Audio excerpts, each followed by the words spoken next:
tonight in Flushing. Matt Harvey and Stephen Strasburg, round one, next.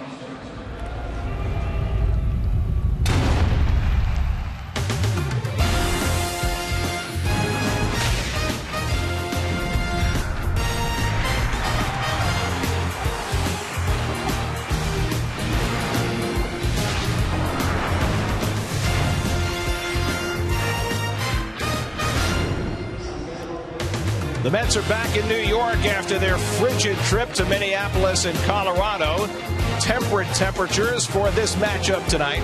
You know, ever since he was a sophomore at San Diego State, Stephen Strasburg has been the anointed one, the young pitcher that all other young hard throwers are measured by. Matt Harvey, just 13 starts into his major league career, is trying to match and maybe exceed Strasburg. But they've got a long way to go before they equal some of the greats of the past. From Feller to Gibson to some greats who have graced the Flushing mounds. From Ryan to Seaver and then on to Gooden. And now to the greats of today, some of the best hard throwers in the game who have etched their names at the top of the leaderboards. Verlander, Kershaw, Price, and now Harvey and Strasburg meet tonight. At Citi Field in New York, the New York Mets play the Washington Nationals. Friday Night Baseball is presented by Time Warner Cable.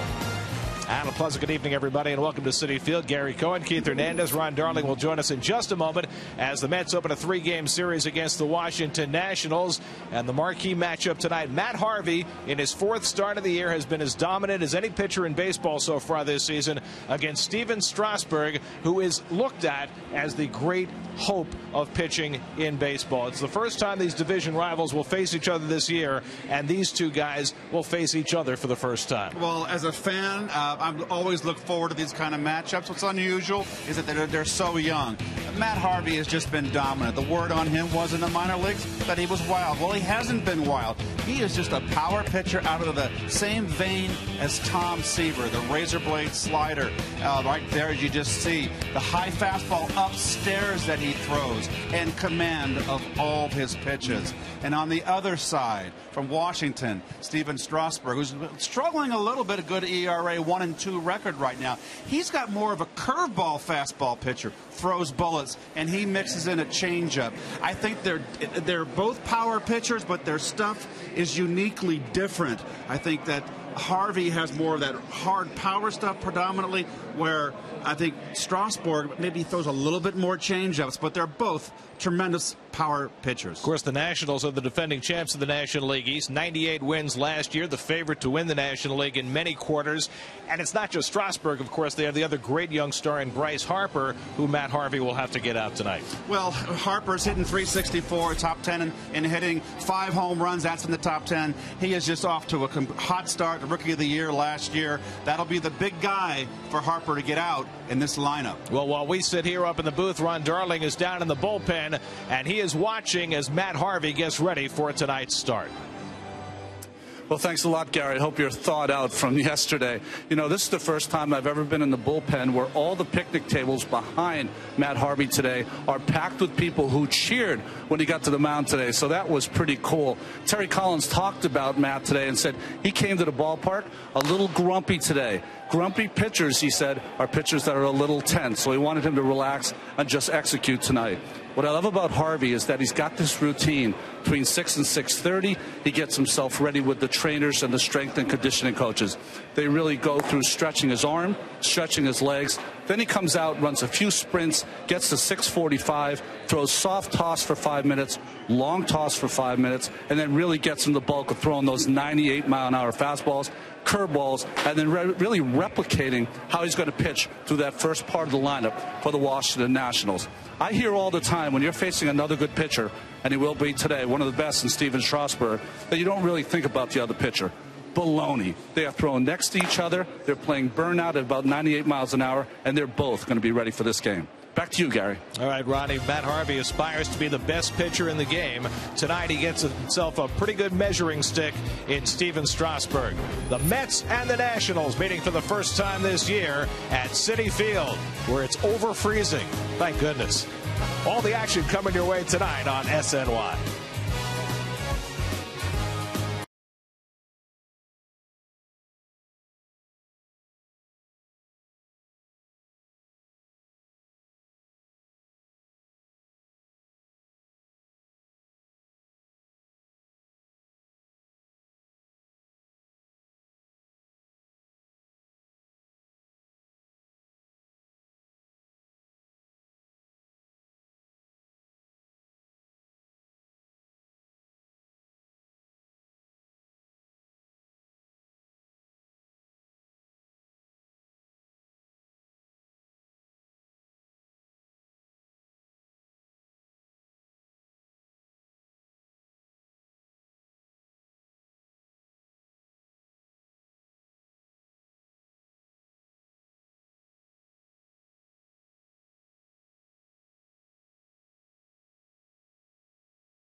Penn preparing for his start tonight here at Citi Field. New York Mets baseball on SNY is brought to you by Time Warner Cable. Watch even more sports on more screens in the house with Time Warner Cable Sports Pass, the best value in sports. Call 1-800-TW-CABLE. By AT NYN, rethink possible. By Nissan, choose Nissan today for great offers on the most innovative lineup ever. Shop at choosenissan.com. By Geico. By Cholula Hot Sauce, the flavorful hot sauce with the iconic wooden cap. And by Dodge, visit Dodge.com or your local Dodge dealer today. Matt Harvey came within 7 outs of a no-hitter in his last start. Now another test for him as he faces off against the Nationals and Steven Strasburg. First pitch coming up from Citi Field.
Well, here's Matt Harvey's stats presented by Caesars Atlantic City. If you look at his career, 2 remarkable stats. Only 48 hits given up in 81 2/3 innings, and a 2.21 ERA. Denard Span will lead things off against Harvey. Span, who came over from Minnesota, hitting at .313. And Matt Harvey's first pitch of the night is a fastball in for a strike at 96 miles an hour. Shows you right there he's a little pumped up. We've seen him in his starts maybe around 93, 94 early. Is that necessarily a bad thing for him to be overly pumped for this start? And he gets the breaking ball over for a strike. I think that's our answer there. A hammer right off the bat. I don't think so. What you have, Gary, he's got that extra day's rest because of the weather you guys have. But that's as good a curveball as we've seen all season long. Hasn't been throwing his curve all that much. But now he's ahead on Span 0-2. Jason Worth and Bryce Harper to follow for the Nationals. And the fastball gets him at 99 miles an hour. Pumped up? You bet. 3 pitches, sit down. Don't want to get crazy, but this is overmatching a hitter. Fastball away, that feeble swing. Here's your Hyundai Nationals starting lineup. The Nats 9-6 to begin the year. No Ryan Zimmerman. He's got a hamstring problem. No Danny Espinosa. He has a bruised hand. And so Chad Tracy and Steve Lombardozzi in the lineup tonight, along with the rest of the usual suspects. Here's Jason Worth. Worth hitting at .288. Missed half of last year with a wrist injury. And Harvey misses high at 97. So he is throwing much harder early in this game than we're accustomed to seeing Matt throw. He has averaged this year 94.3 with his fastball. And overthrows that one, and it's 2-0 to Worth. look at the defense set up on Worth here, but playing him like a pull hitter in left field and shading to the opposite field, Valdespin in center. So Worth does go that way. It's amazing. It's a big gap in left center field. And that fastball crackles in for a strike, 2-1. Keith, do you ever think because the guy's throwing 95 plus that you will play the outfielders pertaining to how hard he's throwing? And also, I think two factors is Worth goes that way well. I would give Worth the left field line, and that's going to be a double anyway, and take away his gap. You know, we've talked a lot about defensive positioning this year, and for the most part, it has not been contingent on who's been on the mound. Maybe that's changing. 3-1 coming to Worth. And he throws a fastball right by him, 3-2. Yes, he did. Well, the first time that Jason Worth faced Matt Harvey, he took him for 450 feet for a home run in a spring training game a year ago. This is a new pitcher now. 3-2. And it's too high, ball 4. So Harvey throwing a 3-2 slider, and Worth is aboard. And we'll take a look at the Mets Alexis defense. And you can see that's the second fewest in double play. Something the Mets struggled with last year. Tejada's back in the warmth. I look for him to recover with the 6 errors he's made this season. 64 degrees at game time tonight. A far cry from the 28 in Denver yesterday. I wouldn't have wanted a field in that weather. Well, here's Bryce Harper. Off to a roaring start after his Rookie of the Year season last year. Hitting at .364. 5 home runs, 11 driven in. And he takes a fastball for a strike. Harper, all of 20 years old now, has already burnished his legend by going 4 for 5 the other night while suffering from the flu and vomiting between innings. We're talking about these young pitchers. He's 4 years younger.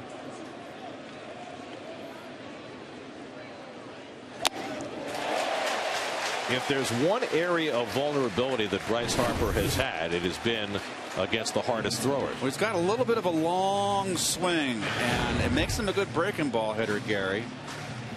But he's got an unusual swing. But it works for him. See if Harvey goes all fastballs here with Harper. He's ahead of him 0-2.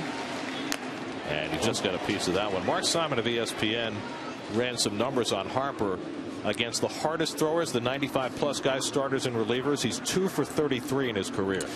You know what that's from? That's from spending a lifetime hitting against guys who can't throw hard, and they just feature breaking ball after breaking ball. When he was a young person, that's all he ever faced. So Harvey's thrown him 3 monstrous fastballs in a row, and then he goes to the breaking ball and he gets the ground ball. The flip to Harvey, and that's the second out as Worth moves up.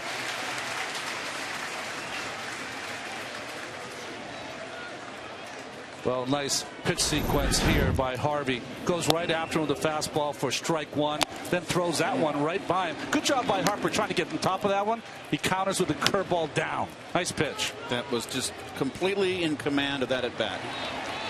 Harper was. He just dictated. I'm sorry, not Harper. Harvey. That's a tongue tire right there. Good day. Now Adam LaRoche coming off a terrific year last year, but off to a slow start this season. Last year won the Silver Slugger, won the Gold Glove, hit 33 home runs, drove in 100. Worth at second and 2 down.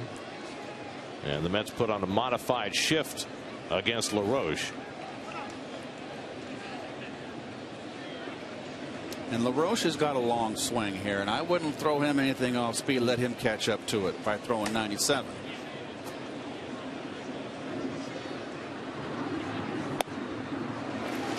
And Harvey gets it over for a strike. Well, we mentioned the average fastball velocity, 94.3. He has outdone that by quite a margin here in the first inning. And the sleeper all the time is Jordan Zimmerman. Makes that list, and no one ever talks about him. Jose Fernandez got his first loss last night. There's the changeup from Harvey. Ball and a strike. You know, Ronnie, he mixes in his changeup sparingly, and he gets it to run away from left-handers, but he doesn't miss over the plate. He tries to bounce it, I think, just to show them another pitch.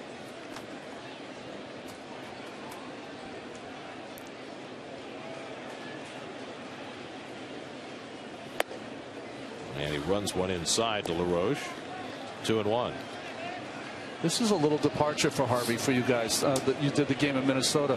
most of the games he's come out really fastball, maybe slider. That's it.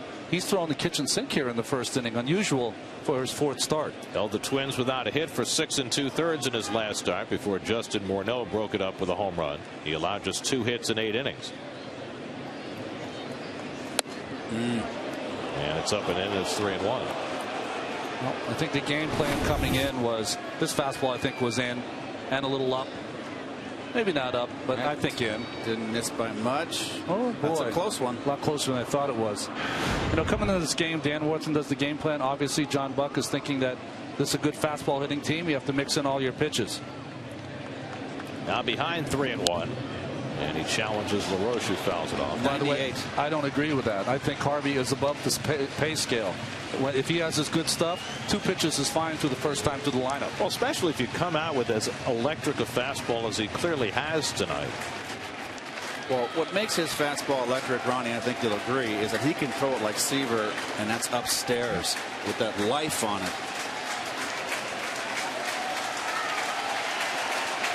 Three-two. Lined right to Murphy. Side retire. Mets had the defense positioned perfectly for LaRoche.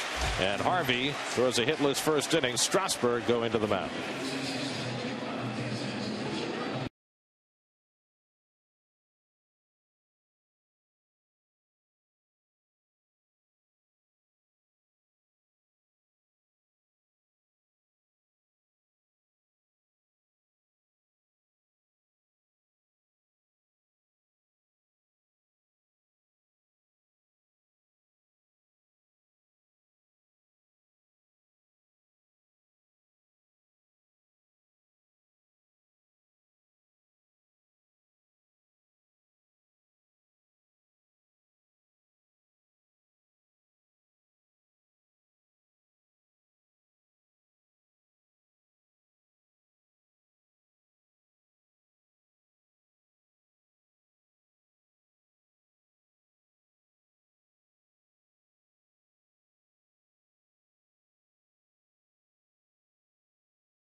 Lucas Duda was a late decision. He's in there after missing the last 2 games with some stiffness in his lower back. Jordany Valdespin gets another start in center field as the Mets get their 4th crack at Steven Strasburg. Well, here's the Toyota numbers for Strasburg. An outstanding season last year.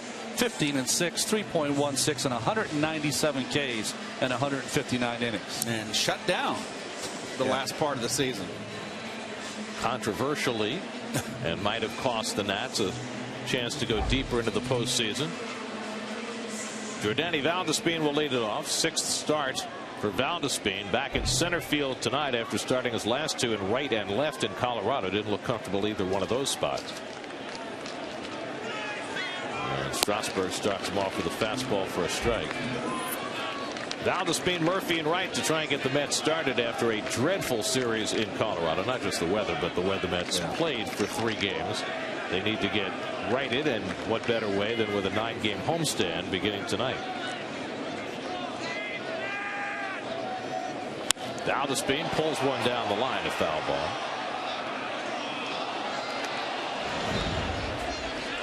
Well, it's interesting. You see Buck and Harvey talking about that inning. Harvey's got that kind of Jack Nicholson shining smile on his face, doesn't he? But, you know, they're going over the, you know, do they think that inning was successful? I thought they threw too many breaking pitches personally.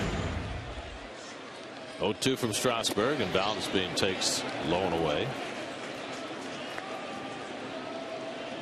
So that sinking changeup from Strasburg has been getting a lot more ground balls early this season. Fewer strikeouts than is his norm. And I'm wondering, Ronnie, from what you've seen from Strasburg this year, is that by design or not? I don't think it's by design. I just think he's using that pitch more than he has in the past. He's trying to make an adjustment, get guys off his fastball, and they're putting it in play, Gary. What happened the first year or so when he was pitching? They swung and missed at that pitch, did not put it in play.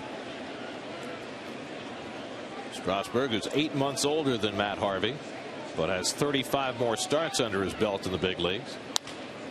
And another changeup grounded to short and booted by Ian Desmond. And the Nationals, who've made the most errors of any team in the National League, make one to start the first inning. Well, Desmond has come a long way with his glove here, and the speed of Valdespin makes him come in and field this ball on the run. Now, I never you can get in front of it and use your two hands. When you field it on the run like that, you're forced to be a one-handed all-star, and a bad ball comes up. There you have it, E6. I think it's the philosophy of fielding, Keith. You know, 30, 40 years ago, you saw Bud Harrelson make that play. It would be two hands and a flip sidearm. 6th error of the year for Desmond, tying him with Ruben Tejada for the most among big league shortstops. And Daniel Murphy takes a fastball wide. Murphy at 352 for the year. And Murph clean shaven. I saw him on the airplane. I said, what did you shave it off for? It's hot, right? Well, that beard had hits in it. Got out of the cold. Got to get ready for the summer game. It's in the 60s. Murph got married, didn't he? Maybe that's what it is. He looks a lot younger. He does. Now, if Justin Turner were to shave, that would be a big story. Strasburg behind on Murphy 2-0, and Murphy fouls off the fastball. Take a look at the National Coors Light D.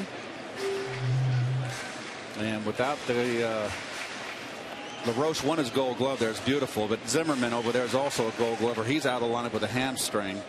And you can also, Lombardozzi's playing second base. Espinosa's out. So a little dinged up, these Nationals. Good high fastball by Strasburg, 2-2. Well, you talk about Zimmerman. He is a Gold Glove caliber fielder, but big problems this year with his throwing, and right now sitting with a hamstring injury. Well, you know, he had shoulder surgery, so he's trying to find, really, Davey Johnson said, trying to find that proper arm slot to make that throw. Strasburg has not had a history of holding runners well, and the Mets, I would think, are going to try and test him in this series. Well, whenever you face two good pitchers and it might be decided, but one run might decide it, you want to kind of push the envelope. In his career, Strasburg has had 22 stolen base attempts. 19 have been successful. Very high success rate of 86%. I think if you're the Mets, you're just trying to fight to get a run on the board for your talented pitcher.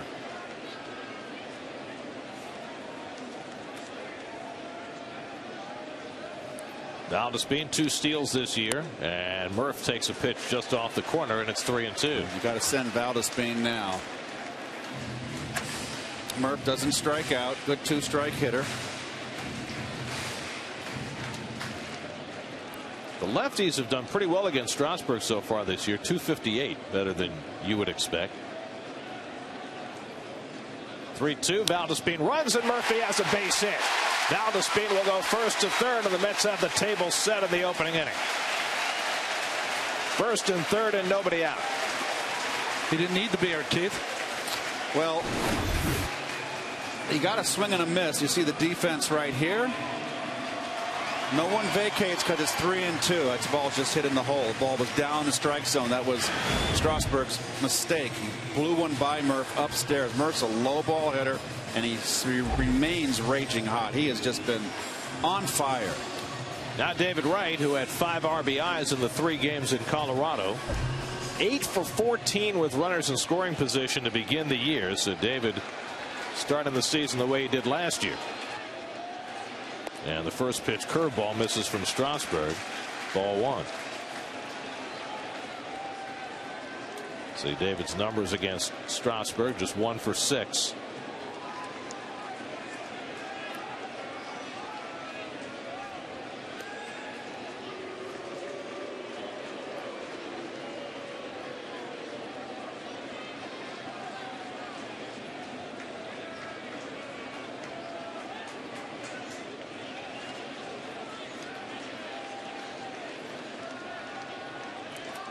And that one goes to the backstop, and here comes Valdespin.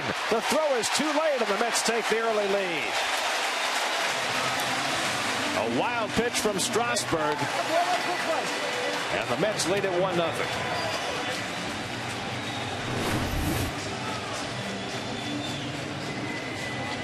It looks like Strasburg is the one that's fired up and can't dial it down. See Valdespin faking down the line right before Strasburg threw that pitch, and then he gets to trot the rest of the way.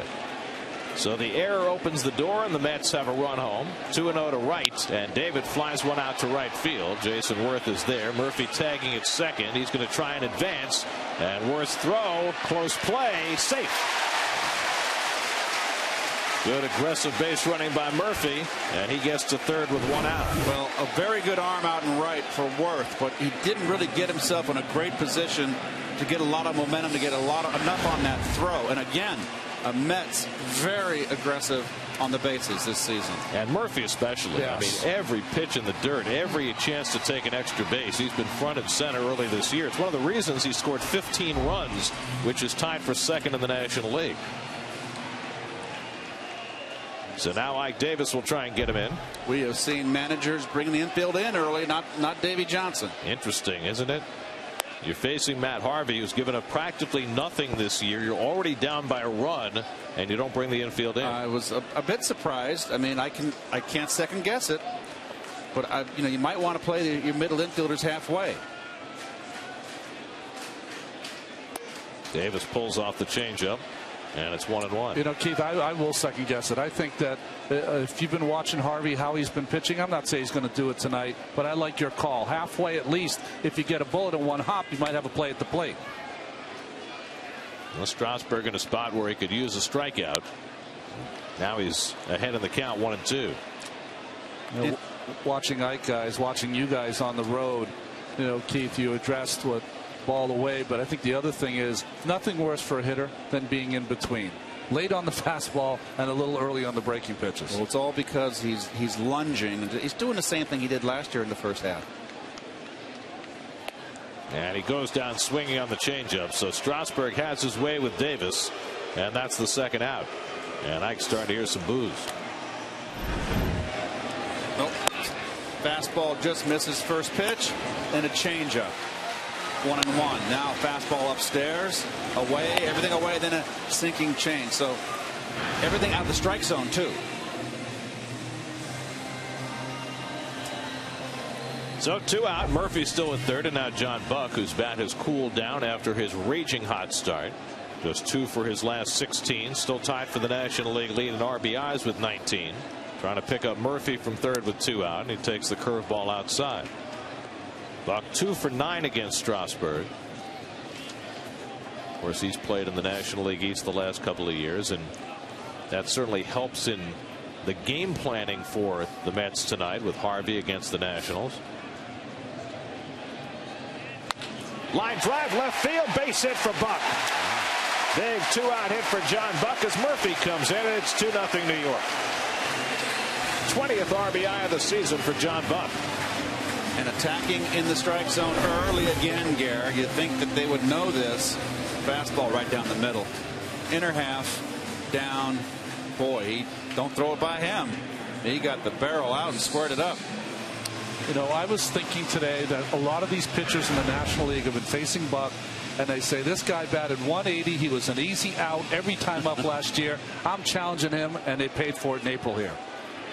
So 2 runs are in, and now Duda, who tested his back during pregame drills today, pronounced himself good to go after his back tightened up in the cold weather in Colorado on Tuesday. 20th RBI for Mr. Buck. That leads the National League. Duda 6th in the National League in on-base percentage. Drawn a lot of walks early in the season. I don't like Strasburg throwing all these changeups. Somebody get too cute, especially the first time through the lineup. You know, you're tearing everybody up with your power pitching, and now you got to get a third pitch and overuse it, and it's really your third pitch. If you're going to throw a changeup to anybody, it would have been Buck, who's been on everybody's fastball early in the season. For me, a game plan is very important. But if I'm going through the first time through the order, I'm just trying to keep it simple, keep it down, go after the hitters. You know, when you get guys second, third time up with RBI situations, then you might think of it. Kurt Suzuki, the talented catcher for Washington, has been a great addition since coming over last year. Fastball in. And he misses up with it, and now he's behind on Duda 3-1 with Marlon Byrd on deck. So a hard-working first inning for Strasburg. And with innings and pitch count so large in Strasburg's past, they've allowed him a little more freedom lately. In fact, he's gone over 110 pitches twice already this season, something he did only once all of last year. His fastball's up a little, and also he looks a little uncomfortable from the stretch. A lot different pitcher than he was from the windup so far for Strasburg.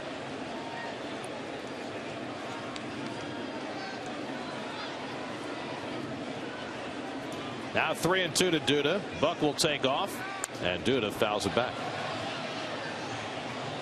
Well, the error made by Desmond on that leadoff grounder by Valdespin looming large in this inning. In Strasburg's last start, he worked 6 innings against the Braves and gave up 2 unearned runs.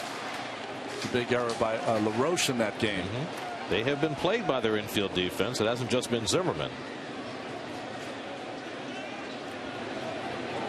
Again, the 3-2, and Duda hits it out to center field, chasing Span back to the warning track, and he'll have room right in front of the wall to make the catch. 407 feet away. Duda with the long fly ball to end it, but the Mets cash a pair. Desmond with the error. Murphy with the base hit.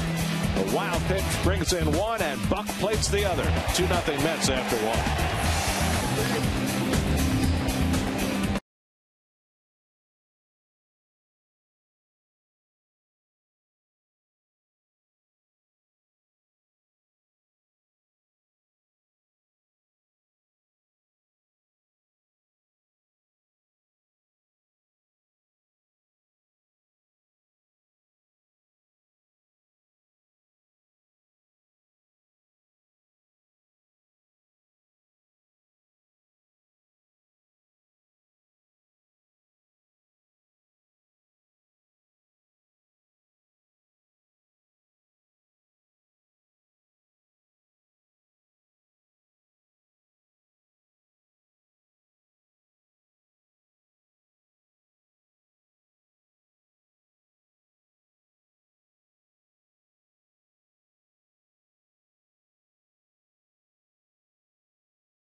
Join the millions of fans and subscribe today. Watch every out-of-market game live online on your favorite mobile and connected devices in HD quality with MLB.TV Premium. Visit MLB.TV today. MLB.TV, baseball everywhere. Here's your Coors Light Cold Hard Facts, brought to you by Frost Brewed Coors Light. First pitcher in modern Major League history, that's since 1900, to win his first 3 starts, strike out at least 25, and give up 6 hits or fewer. No, I love that, Gary. First in history. I mean, it's 113 years we're talking about. It's a lot of history. It's incredible that only 6 hits in 22 innings. 23 now. Ian Desmond, who made the error that led to 2 unearned runs, takes a strike. Desmond, who had a terrific year last year, Silver Slugger winner for shortstops in the National League. He has been in the Nats organization longer than anybody. Drafted originally by the Expos before there were even right. Nats back in 2004. Well, that's nothing compared to where the Mets have been this last road trip. It's a little mist blowing through the ballpark. There's rain in the forecast for later. And the curveball from Harvey is fouled off, and it's 1-2. I thought I had turned on Ice Station Zebra when I was watching you guys yesterday. Looking for Rock Hudson? Well, you ably can play the part of Rock. You've got that swashbuckling attitude. You thought Rock was a swashbuckler? He was more of a good-looking. He was, but he had that in him. Yes. You know, it's kind of like you. You've got that suppressed fire. I think it's more suave and debonair, maybe. Okay. Let's refocus on the game. 2-2 to Desmond with Tracy and Lombardozzi to follow. Thanks, Keith. Desmond hitting a .310 on the year, and he goes after the high fastball, and he's down on strikes. Second strikeout for Harvey. And Ronnie, this is what Seaver had. This is up higher, but it's just tough to lay off. Well, they have to get it started so early. They see it up around letter high, and they cannot stop their swing.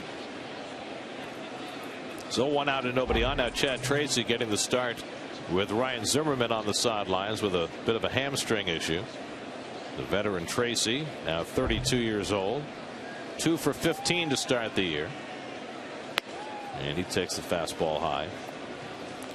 Well, last year the Nats had the best record in the major leagues, won 98 games, won the National League East, and you see all the things they accomplished. What they didn't accomplish was getting out of the first round of the playoffs, as they blew a 6-run lead in their last game against the Cardinals.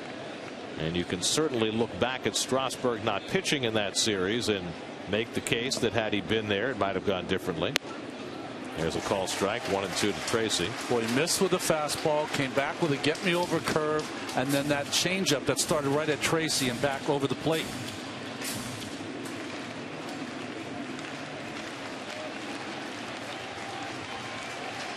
Now the 1-2.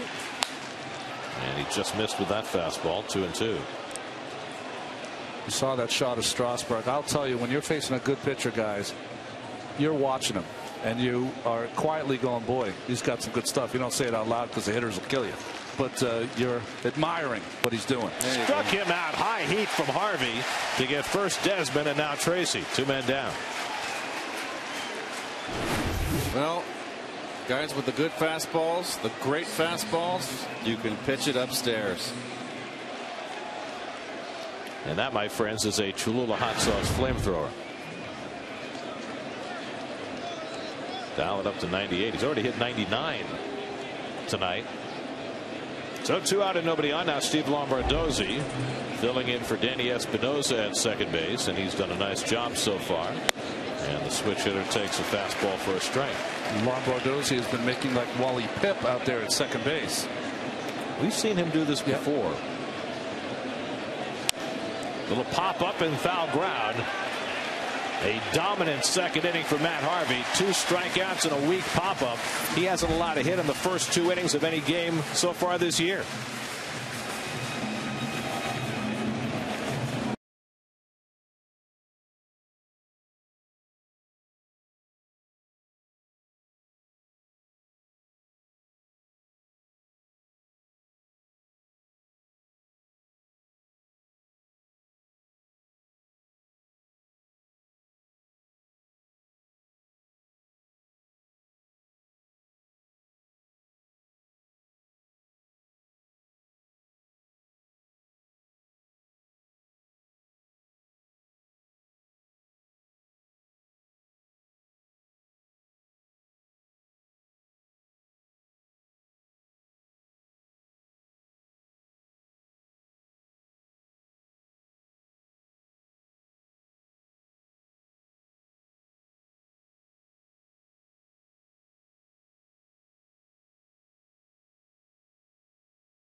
It was a hard-working first inning for Steven Strasburg. 28 pitches, couple of unearned runs against him.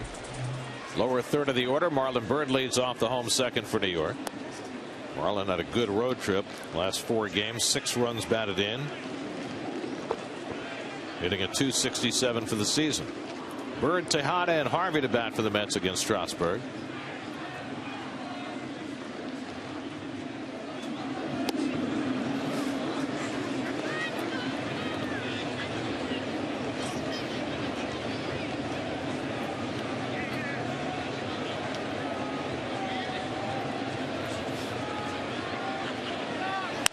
Line toward left center, a base hit for Byrd. That'll go up the gap and all the way to the wall.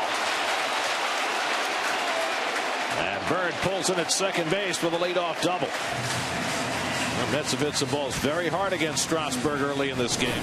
Well, Marlon's a low ball hitter. This is down the middle. Right down the middle, and he covers it nicely. Marlon has been doing a very nice job, had a great spring training, and is carrying it through in April here. So he has his 3rd double of the year, and the Mets have another scoring chance here in the second as Tejada comes up. Ruben has had more at bats with runners in scoring position than any Met. 17 at bats already through the first 14 games, and he's hitting .353 with runners in scoring position. And this is one of those things that I just don't understand. Why would you play your third baseman on the grass here? You just took the words out of my mouth. I just noticed Tracy playing in. You got the pitcher up next. He's not going to bunt. I'm telling you, throughout the league, for whatever reason, they think Tejada can run and bunt. And he never bunts. That's right. And yet somebody's scouting report says he does. The curveball from Strasburg, and a good one, had him buckled, and it's 0-2. Strasburg hasn't found it yet. His command. That curveball was sharp, but it was up and over the middle. It just started out at Tejada's shoulder, and he buckled. It's that sharp a breaking ball.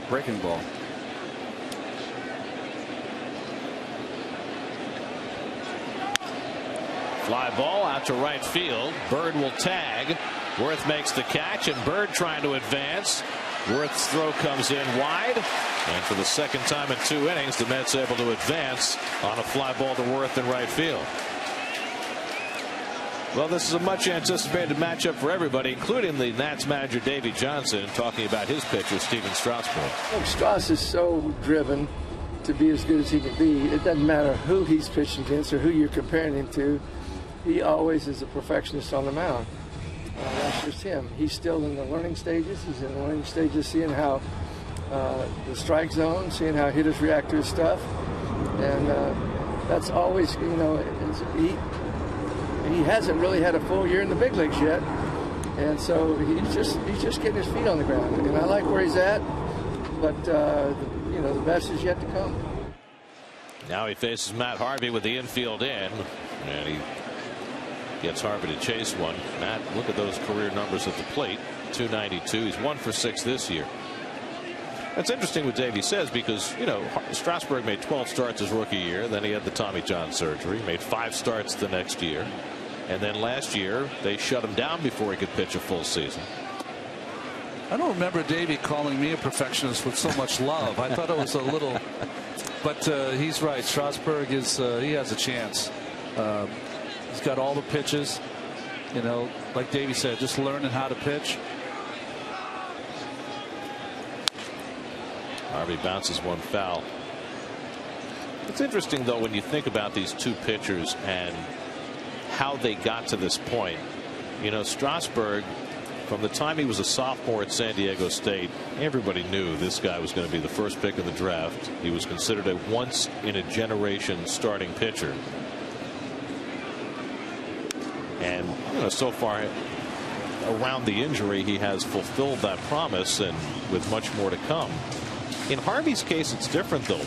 Matt has had to fight perceptions at times that maybe he wasn't a top of the rotation type starter. That happened in high school. It happened again in college, and even when he was in AAA last year, as he fights that pitch off. There were some people saying, you know, this guy's good, but he's not great. And I think that Matt has really approached every start trying to get to the point that everybody considered Strasburg to be at. Well, Terry Collins said when Harvey came up last year, he wanted to be the best pitcher on his team. He was the best pitcher on his team. I like that Doc has already tried to hang the nickname on Matt Harvey, calling him the real deal. The real deal, nice. Well, he figured he had a nickname. He was Dr. K. That Harvey should have a nickname too. He's not in Euchre's seats. 7th pitch of the at bat, and Harvey waves and strikes out. Second strikeout for Strasburg.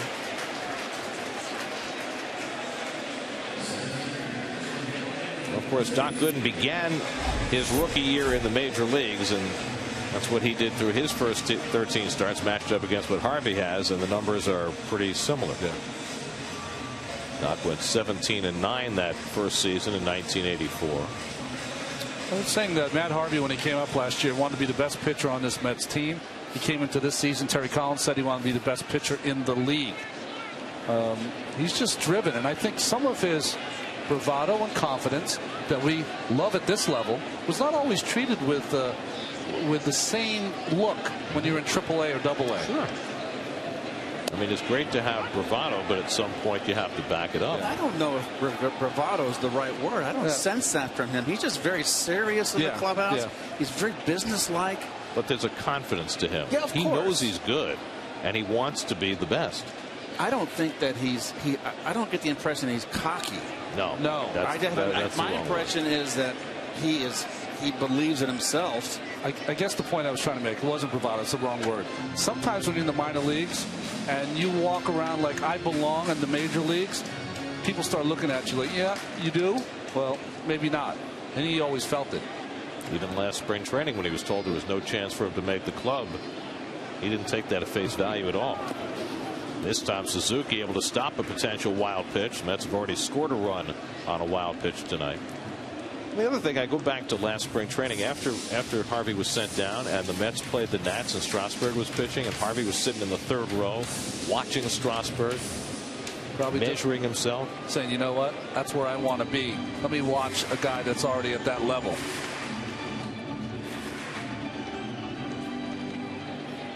He's watching him now. He's really watching Valdespin, hoping for a 2-out hit. That's what he's watching. Valdespin reached on an error, scored a run in the first. Trying to pick up Bird from third with 2 out, which is what Buck did back in the first inning. And Strasburg misses up and away, 2-2. The quality of Valdespin's at bats have been something to watch early this season. He's earned his place in the starting lineup.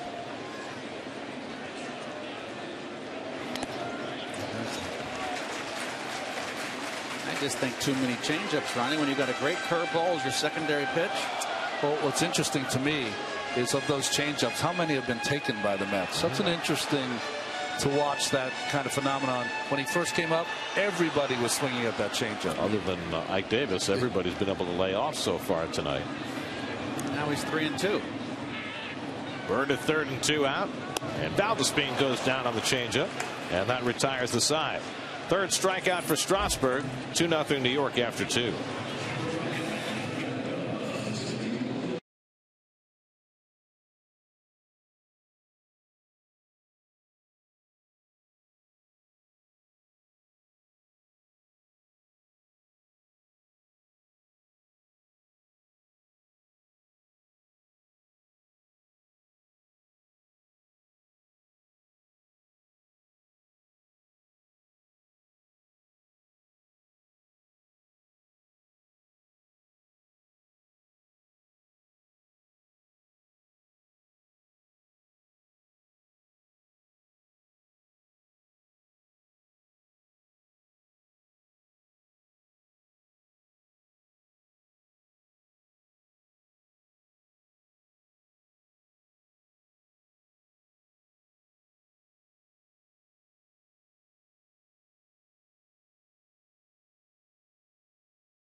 New York Mets baseball on SNY is brought to you by the Hospital for Special Surgery.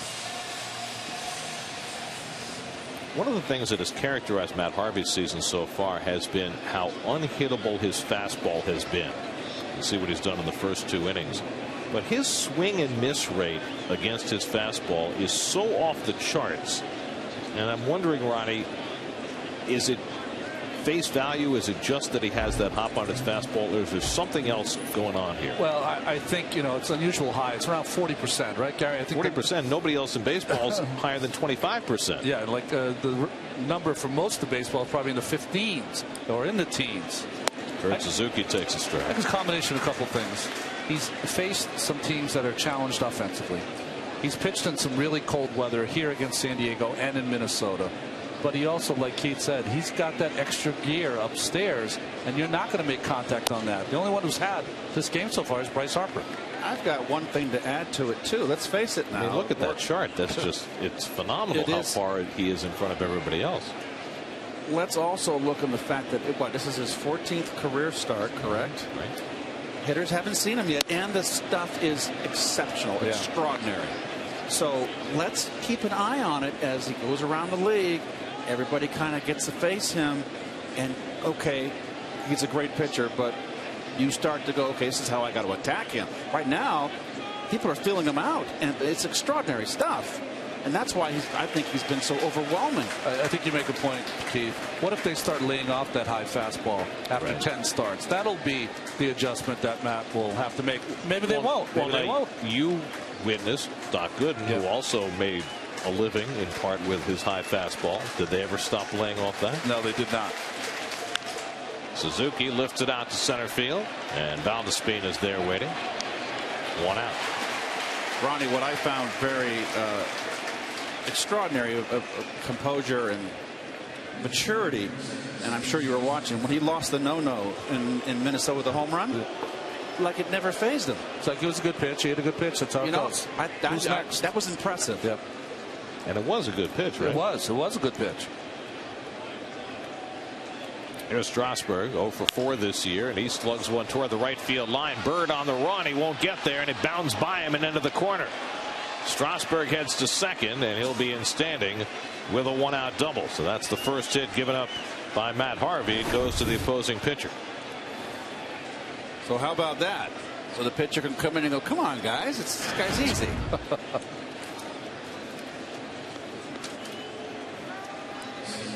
So no 7th inning drama today. So the Nats have their first hit, and here's Denard Span, who was overmatched on 3 pitches and struck out his first time up.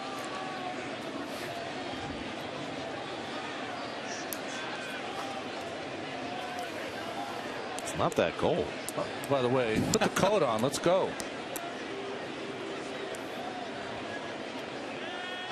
I like this Met uniform.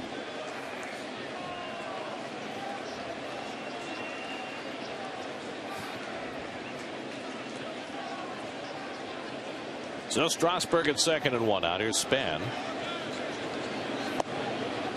And he takes the fastball for ball 1. This is the Morneau home run from last Saturday. That broke up the no-hit bid. Right off the screen attached to the foul pole. I mean, it was in. It wasn't down and in. No. It was kind of a thigh high and in. A cutter. A little slide blade. Sometimes you got to tip your hat to the hitter. Span hits it out to center. Should be easy for Valdespin. Ball's carrying tonight, isn't it? I tell you what, the ball's been carrying throughout baseball. I just wanted the balls a little extra wound, a little tighter this year. I mean, the ball that Duda hit in the first inning seemed to fool Span a little bit, and he had to make a little hop at the wall to catch it. Of course, the wind is blowing pretty hard right now. It's blowing mostly out, so that might have something to do with it as well.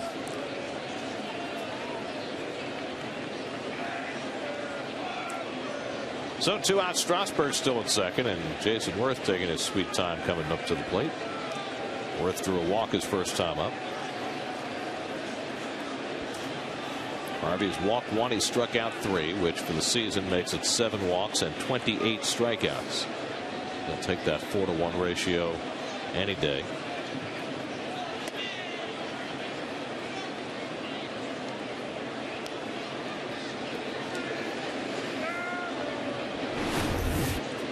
Well, when you see his motion, very simple, and that's what you want for a big guy, but unusually long stride, especially on that curveball there. And straight follow through in fielding position. You see so many power pitchers who wind up with their back turned to the plate, not in position to field a ground ball. And it shows you that he has great balance and he throws without having to max out. That's why he ends up in that good position.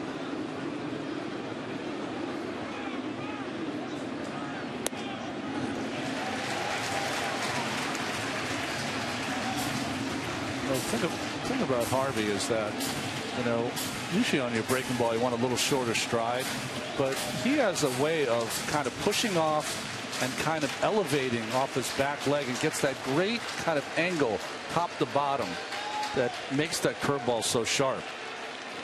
Look at this.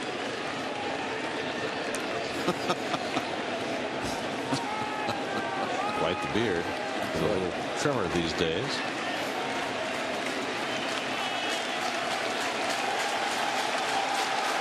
One, two, line, foul.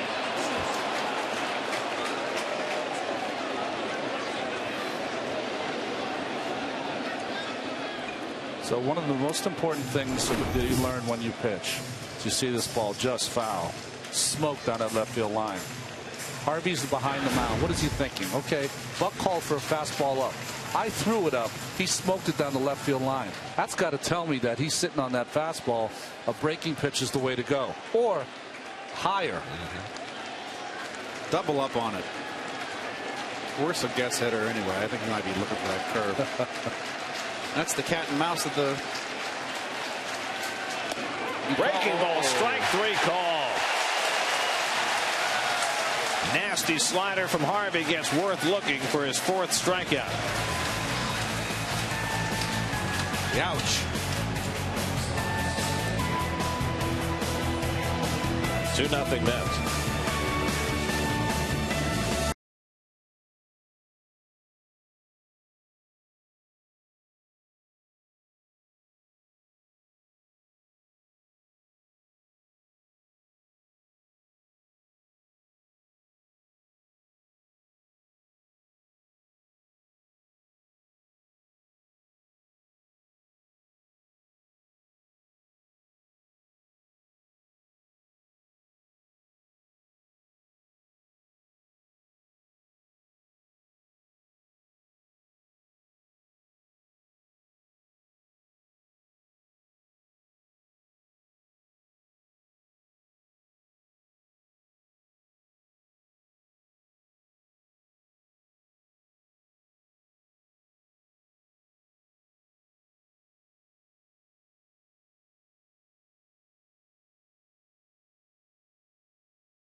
Third.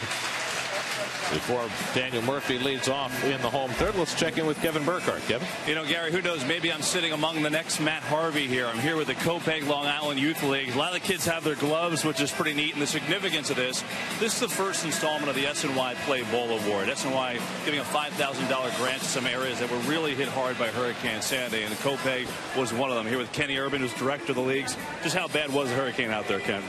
You know, right after the storm, we weren't able to get in right away to check it out because they were using the park for the debris right away. So it took about a month for us to be able to get in. Once we got in, our entire concession stand was destroyed.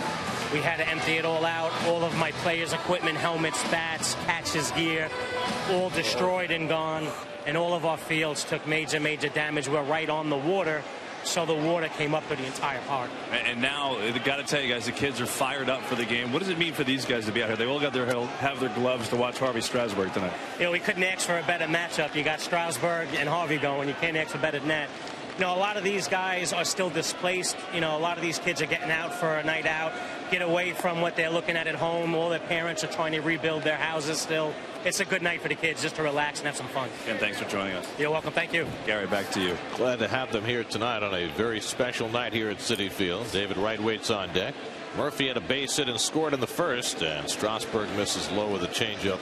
2-1. Between innings, they showed Doc Gooden's picture on the scoreboard, and the crowd here went crazy.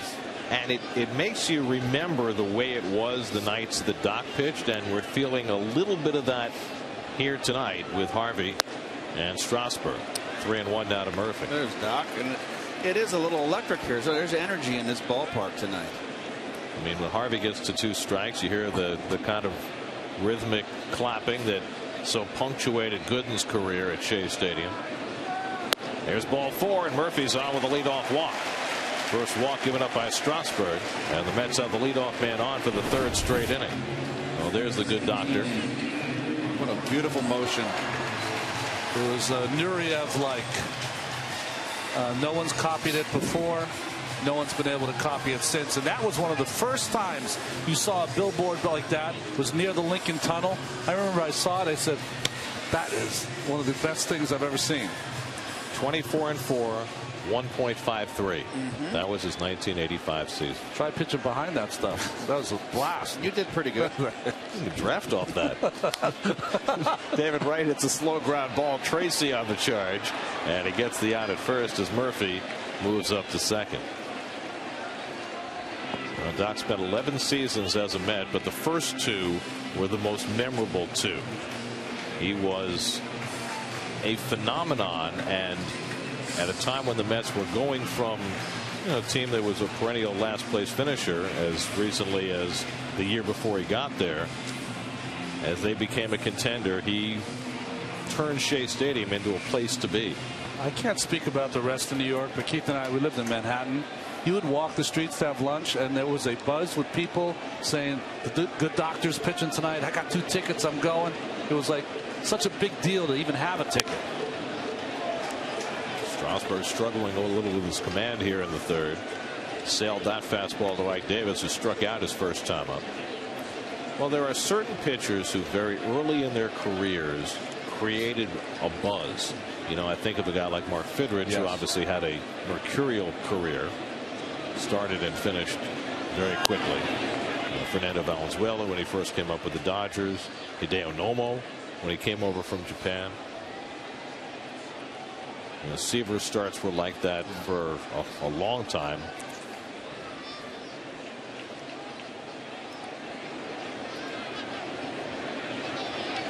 But I don't think I've ever personally witnessed anything like what Dwight Gooden created at Shea. Although I asked Rusty Staub, he said Mark the Bird Fidrich, he was on that team, was like nothing he'd ever seen before.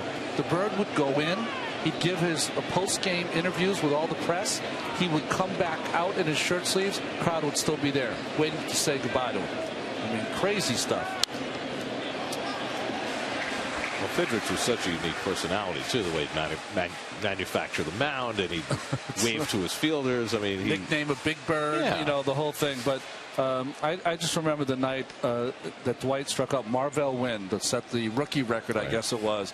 And the crowd was just going crazy. And they not only would put the K's up on the board, but they would run around a part of the stadium where they were, enticing everyone to get more excited, and they would go crazy and finally hang up the K, and the whole crowd would go high fives and the whole thing. It was a really special time.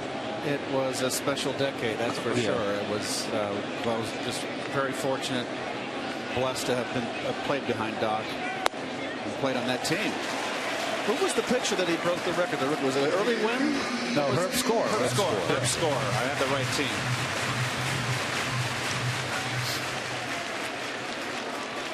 That'll be something special as a position player when you play in that atmosphere and you know it's going to be that way every 5 days. Well, it took you weren't going to get a lot of plays in the field. I mean, Doc would go out there and strike out 17, 15, 14 batters. And it was just a treat to watch. I know my angle from first base. I can visualize it. I can say that I played with Bob Gibson and Tom Seaver at the tail end of their career. But with Doc on his strike 3 on Ike, Doc, I truly played with one of the behind and with one of the great pitchers, power pitchers of all time. There's Ryan right there. Faced him enough too. There's another guy with a high rising fastball and a pretty good curve. Well, here's John Buck, who drove in the first Met run with a 2-out hit. We'll try and do the same again with Murphy at second and 2 down. Buck's RBI in the first was his 20th of the year. 20 RBIs in the Mets' first 15 games has only been done once before. And that was in 1994 when Jeff Kent got off to an incredible start, and he had 23 RBIs in the first 15 games. Why was he traded again? Why was he traded? Well, he didn't play that well okay. after that in New York. Oh, fielding position. I've got long sleeve shirt on. It must have been cold that day. April game. I know it wasn't in Colorado. 1-1 to Buck.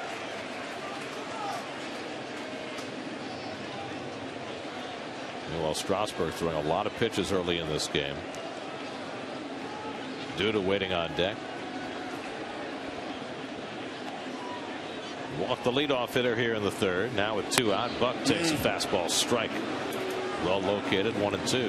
No matter how hard you throw, when you locate, which Strasburg hasn't been doing this game, I just look, I locked him right up. Cool. You did the right thing. Don't swing. You're not going to hit it. Suzuki's had to go in the dirt more than a couple of times early in this game. Well, you all honestly need a catcher like Suzuki. He's probably one of your more athletic catchers, smaller, a little lighter than most kind of bulkier catchers, and he's very athletic back there. He's getting the bulk of the playing time now with Wilson Ramos on the disabled list. He's got a hamstring injury that brought Suzuki over last summer. Here's the 2-2, and Buck gets tied up inside, and it just missed 3-2. So he came inside, got a strike the first time, and tried to do it again. Looked like Strasburg was perturbed at Brian Knight, but he missed with that pitch. I just think his competitive juices are up. He missed. He knew he missed it. He just can't find it. Already his 5th full count. 14 batters into the game. And the curveball in, strike 3 call. Nasty hook from Strasburg gets Buck looking. 5 strikeouts for Strasburg. Still 2-0 New York after 3.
Baseball on SNY is brought to you by Time Warner Cable. Watch more sports on more devices in the house than anyone else. Call 1-800-TW-CABLE. Time Warner Cable, enjoys sports better.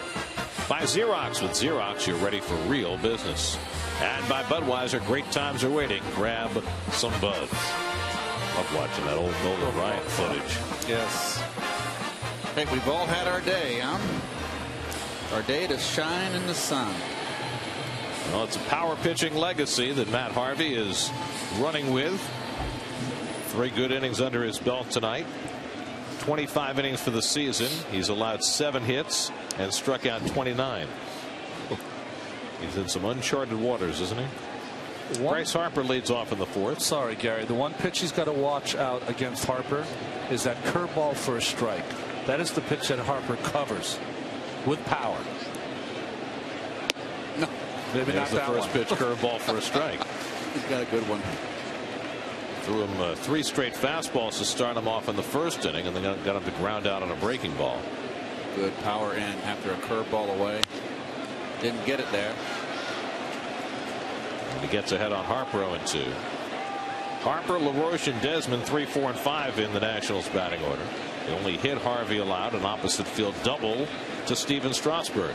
That's got a couple of unearned runs for him in the 1st, and he's been in charge. What do you want here? He just said, okay. Put everything down. Did you see with his head what he did there? Harvey waved with his head away. Let Buck know you want that slider away. Murphy charges and throws out Harper, 1 away. I like the orange fingernail polish, by the way, from John Buck. I don't know if that's just for tonight. I don't think we've seen that from him before. You know, we've talked about Buck really being kind of the take charge catcher back there. It's very interesting to see the young Matt Harvey shake him off like 4 times. Well, the Mets put a modified shift on against LaRoche's first time up with a runner on base. This time they go with the full shift. I don't think he's going to try and bunt like Carlos Gonzalez. Ball 1 to LaRoche, who lined into that shift, caught by Murphy his first time up. Very underappreciated player. I think last year with the year he had, finally got the kudos he deserves. He's a nice player, really a nice player. Field, hit with power. Now 33 years old. And Harvey throws one at his feet, a slider, 2-1. Well, that's his. Those are his numbers up to the moment. Ridiculous, huh? Wow. I like the walks. I mean, everybody looks and oohs and ahs at the strikeouts, of course, and the hits given up, which is as you should. But the walks, that's key too. 7 walks for the season. You know, Terry Collins was talking about Harvey earlier today and talking about what happens when he fails, because everybody's going to have a bad start, a bad set of 3 starts. It hasn't happened to him yet. He had a couple of starts last year that weren't phenomenal, but he was always able to bounce back the next start and pitch well. He gets LaRoche for the 2nd out. 5 strikeouts for Harvey. Nice changeup here. Haven't seen many strikeouts on changeup. What fooled him there, not only the speed, the run on that ball from the outside corner off. It's with the grip to get that. Make sure you put it way back in your hand. And most pitchers, even though they don't want to, turn it over just a little bit at the very end. It's a little harder than his average changeup, too. And Ronnie, the most important thing that he's been doing, Harvey, is that he's left-hand hitters. When he tails that, runs it away, it's not a strike.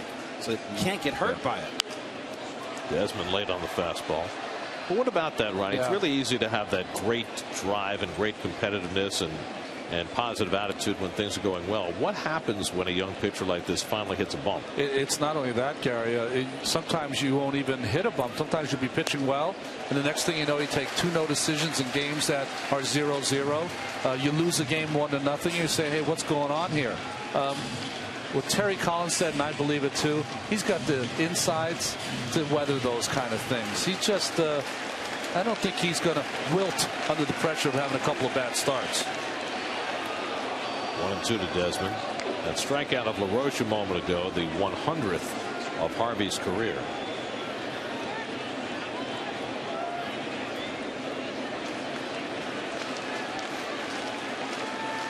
1-2. Just got a piece. 100 strikeouts in his first 14 starts. There's only one other active pitcher that has done that, and it's the guy he's pitching against tonight, Steven Strasburg.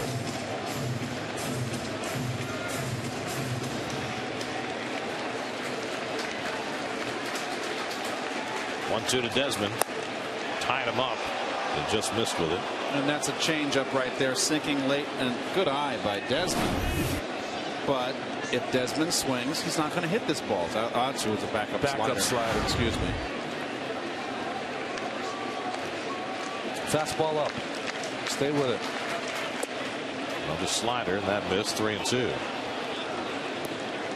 The blowing mist is expanding in the ballpark. This is the good weather, Ronnie. Unless your luck changes, I'm sure something's going to come in here. Harvey's run a 3-2 count to Desmond, and a late swing foul.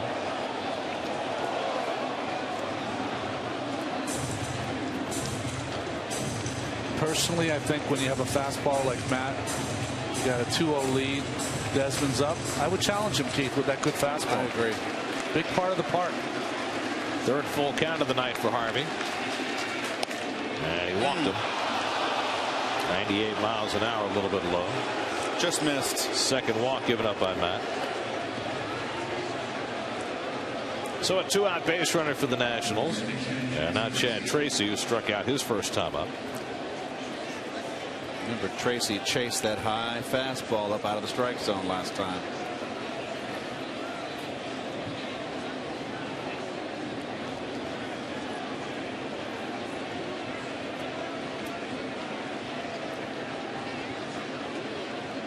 Desmond can steal a base. He's got 2 already this year. And Tracy takes a slider for a strike.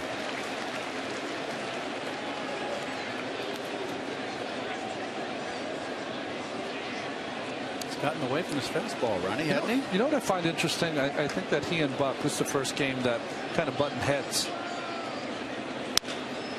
Out to center field. Valdespina's there. And that retires the side. Harvey gets Tracy on the fly ball. Middle of the fourth at Citi Field. 2-0 New York.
National Series with insider info and exclusive interviews. Plus, hear the latest in New York sports as Chris Carlin and Adam Shine debate the top stories of the day on Loudmouths, presented by Caesars Atlantic City. Now at a new time, Monday at 5:30, only on SNY. Lucas Duda leads off the home fourth against Steven Strasburg. Duda hit one just in front of the center field fence that Denard Span caught in the first inning. Duda, Bird, and Tejada 6, 7, and 8 in the order against Strasburg, who pours over a fastball 1-1.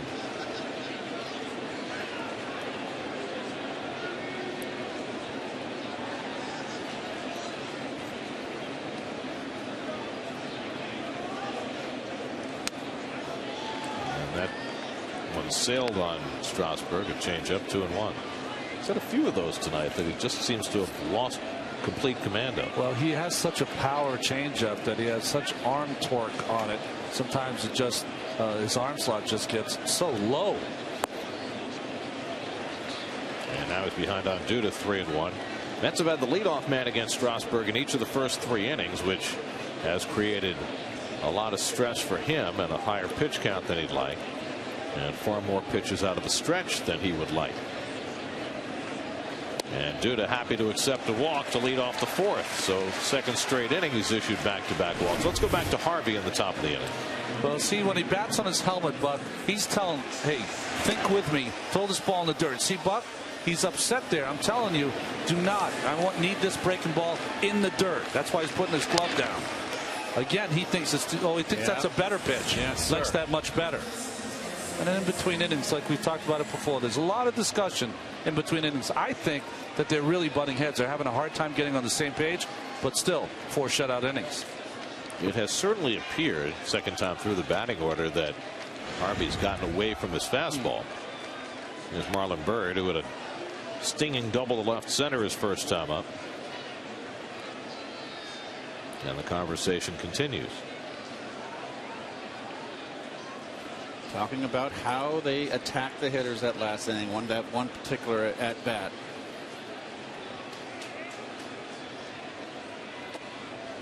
When you get a kid like Harvey, who clearly has dominant stuff, a bulldog mentality, how long before he can tune out and call his own game? Well, I think that's hard. I think it's difficult because, you don't want to go against the veteran catcher who's been in the National League East for the last few seasons. You're also talking about John Buck, who caught Josh Johnson in Miami, a power pitcher, against this lineup. So he kind of knows how to go, at the Nationals. But, at one point, Gary, and it'll happen later than sooner, is, you know what? The wins and losses in ERA, they're on you. No one else is going to have those numbers. So you pitch according to your strengths or what you think they are that day. Bird lifts one to center field, and Span is there.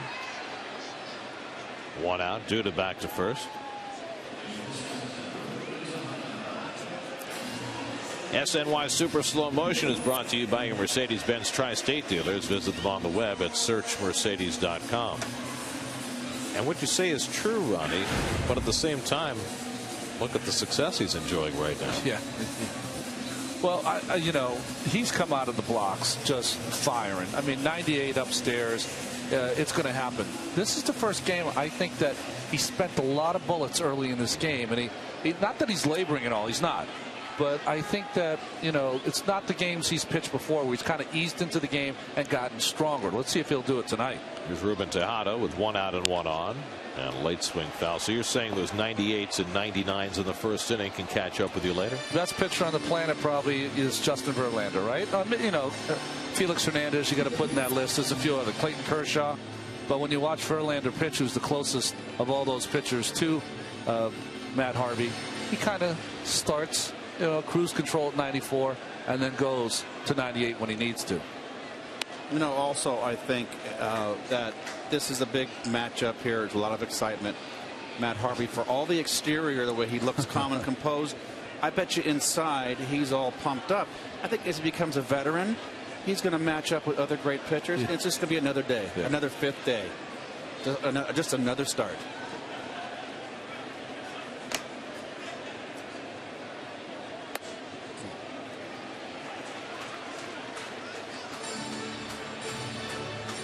Meanwhile, nothing has come easily for Strasburg tonight. He gave up a couple of unearned runs in the first inning. He's walked the leadoff hitter in each of these last 2 innings, and now he's about to throw his 80th pitch with 1 out of the 4th. Can't hit and run with Duda, Chief? No. Okay. And Strasburg behind the number 8 hitter, 3-1. Maybe with a lesser pitcher, but not with a pitcher of quality. Swing and miss guy, yeah. Yep. Good call. Although you don't get too many swings and misses from Tejada. That's right.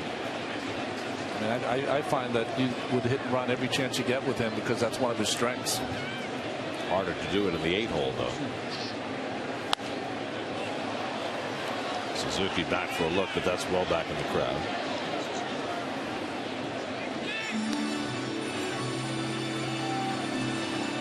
Now, to compare your mound opponents tonight through their first 13 career starts, that's what Strasburg did, and that's what Harvey has done. And other than the walks, they're awfully similar. Harvey, though, has already attacked that walk problem, as Ronnie and Keith detailed earlier. 3-2, and Tejada pops it up. Lombardozzi retreating and calling, and that's the second out. Ruben's been getting a little bit long with his swing. That's what he does when he kind of not on the ball. Not really in sync. It's a little long with his swing. And he's tardy. Now hitless in his last 8 at bats. So 2 out. Duda still at first, and here's Harvey, who struck out his first time up and gave a pretty good account of himself before he did. Stretched Strasburg to 7 pitches, and he drives this one down the right field line. Back toward the corner goes Worth, and he runs it down. Well, Strasburg doubled against Harvey down the right field line earlier in the game. Harvey was trying to match him tit for tat. 2-0 Mets after 4.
Friday afternoon in New York. Always a little bit hectic. Yeah, it's always hectic. Sunday, the Rivas saga continues. Find out the latest status on the Jets star cornerback, plus to get a game-by-game breakdown of Gangrene's 2013 schedule. Open in Tampa Bay. On Jets Nation, Sunday at 7, only on SNY. Matt Harvey getting ready to face the Nationals in the 5th inning. Let's check in with Kevin. Well, we've kept a close eye on Matt Harvey and John Buck and how they've gone back and forth tonight. And it's also been interesting how it started out this year and last start. Now, especially tonight, Harvey shaking more. Keith and Ron, as you have noted. You know, I asked John Buck about his philosophy about handling a staff in its entirety. And he said, you know, really, it's about knowing each individual, handing each person as an individual, even if you're going against the same exact lineup 3 days in a row. Not only about the game plan, but it's about how to handle each guy mentally, because there is a big difference there. And then the thing is, if you go about it the wrong way, things go in reverse. So it's very, very important. So to give you an example, a guy like John Neese, sometimes I feel like I maybe need to go out there and get him going, get on him a little bit.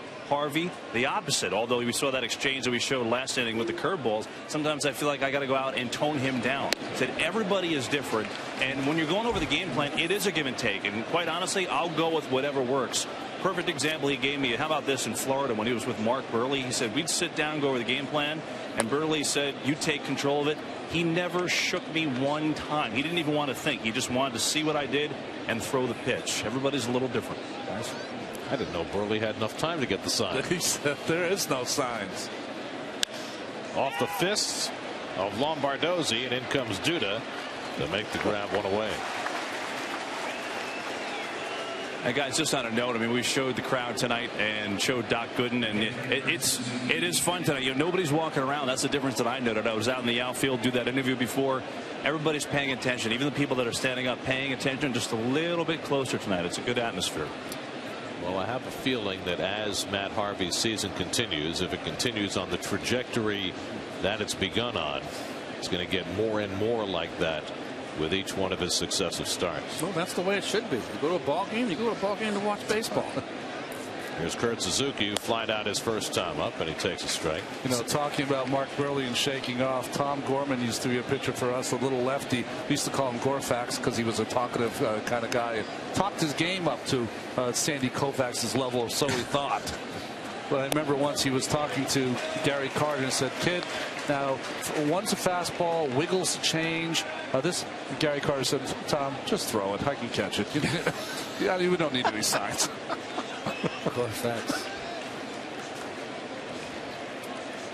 Harvey has struck out 5 tonight. Throws the slider away to Suzuki, 1-2. You know, Keith, because everybody's watching the game, the lines at your burger stand very minimal right now. That's fine. I would give up those lines, have these seats, people watching. That cut your take? Your stock share is going down as we speak. Well, it's all right. It's been a good ride. Suzuki down on strikes. That's 6 for Matt Harvey. 2 down in the 5th. Again, that fastball that he has not thrown as much is still as sharp and right by Suzuki. Well, for a guy who's normally 93 to 97, he's been 96 to 99 tonight. Here's Strasburg, who has the only Washington hit, and he takes ball 1. Strasburg hit one down the right field line that fell in for a double with 1 out in the 3rd. And he bounces one for Tejada, who lays back on it and throws him outside, retired. Harvey sets him down 1-2-3. We're halfway through at Citi Field. 2-0 Mets.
as advertised so far. The Mets got a couple of unearned runs off Steven Strasburg in the first inning, but he has been able to work around a couple of leadoff walks. Matt Harvey has been his dominant self through 5, and the Mets have a 2-0 lead as they come to bat in the bottom of the 5th.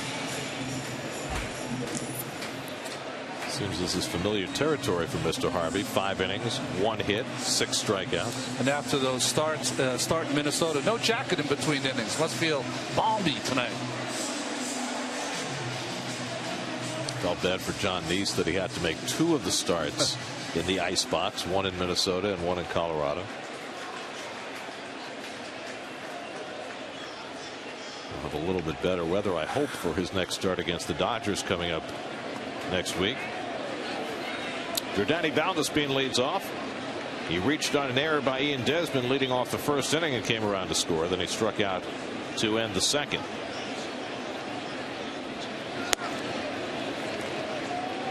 Well, Jordany has scored 7 runs this year, and in the leadoff spot, he's always in the thick of things. Even though he got on an error, he winds up scoring. He's been productive offensively.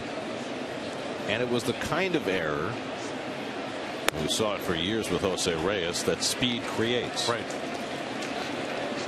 With an average runner, that same ground ball, Desmond knows he has more time and maybe makes the play. Right now, that's the difference in this game. Valdespin gets under 1 to right field. And Worth tracks it. 1 away. The wind is really carrying the ball. Here's your Mets upcoming schedule presented by Ridgewood Savings Bank. You can listen to every Mets game on Sports Radio 66 and Sports Radio 101.9 WFAN. Fox has the reins tomorrow. We're back with you on Pix 11 on Sunday afternoon with Dylan G against Jordan Zimmerman. Then the Dodgers are in Tuesday, Wednesday, Thursday, and the Phillies over next weekend before the Mets go to Miami and Atlanta on their next trip. Here's Daniel Murphy, who's been on base twice, a single and a walk, and he scored a run. And Strasburg again throws ball 1. Murphy now with 16 runs scored.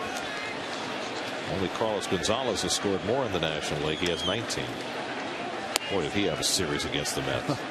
Boy, how'd you like to watch him play all season long? He is just just a beautiful player to watch. Never pitched him inside the whole series. Yeah, well, shoot, you got to pound him in. He was murdering that ball out over the plate, outside part of the plate, and he stands way away from the plate. But you got to go do some plan B. He killed him. 8 for 13 in that series. Maybe not pitch to him in certain spots. Well, they tried that too. It didn't work. Tulowitzki would get up and take a hit. 3-1 now to Murphy, so far more 3-1 counts than Strasburg would like tonight. He's walked 2, struck out 4. He's gotten only 1 ground ball out tonight. Murphy hits one well out to center field. Span goes back to the warning track at the wall. He makes the catch and hangs on after smacking the fence. Second one that has driven Span back to the wall tonight. First Duda, and now Murphy. 2 out. Another reason why they traded for this guy. Not only did he give him a leadoff hitter, but he can play center field. Well, I was talking to the people from Washington today. I said, how do you like Denard Span so far? Gamer, can go get it. Great guy in the clubhouse. I mean, all the things that you'd want. And they've really had problems with leadoff hitters the last couple of years, and he's given them an on-base guy at the top of the order and that defense. So that is a long second out. Now David Wright, and he swings at the fastball and misses. Hit well, the ball's carrying. He just gets a great jump. He had it. He's just checking where the fence is. Welcome to the city.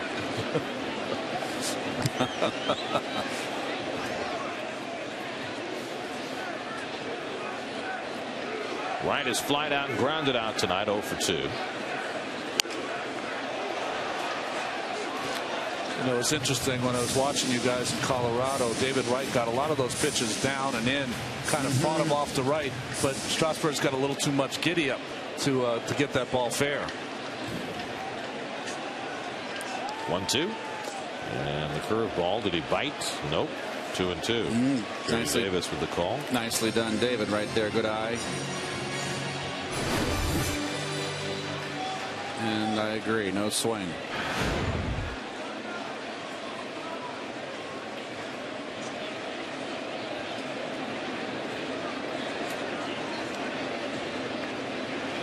And right bounces one slowly. Desmond charging this time, handles it cleanly and throws out right to end the inning. 6 in a row retired by Strasburg, but the Mets up 2-0 after 5.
.05 as the series with Bryce Harper and the Nationals continues. Find the best prices at Mets.com or at 718-507-TIXX, the only place to get tickets through game time. Well, this is the story tonight.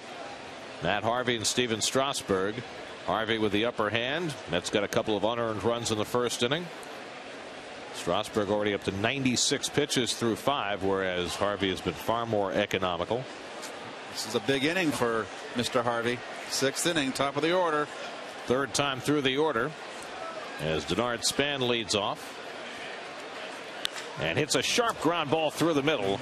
Just the 2nd hit for the Nationals. So Span is aboard. First time Washington's had the leadoff man on. Let's check in with the studio. Gary Apple has this game break.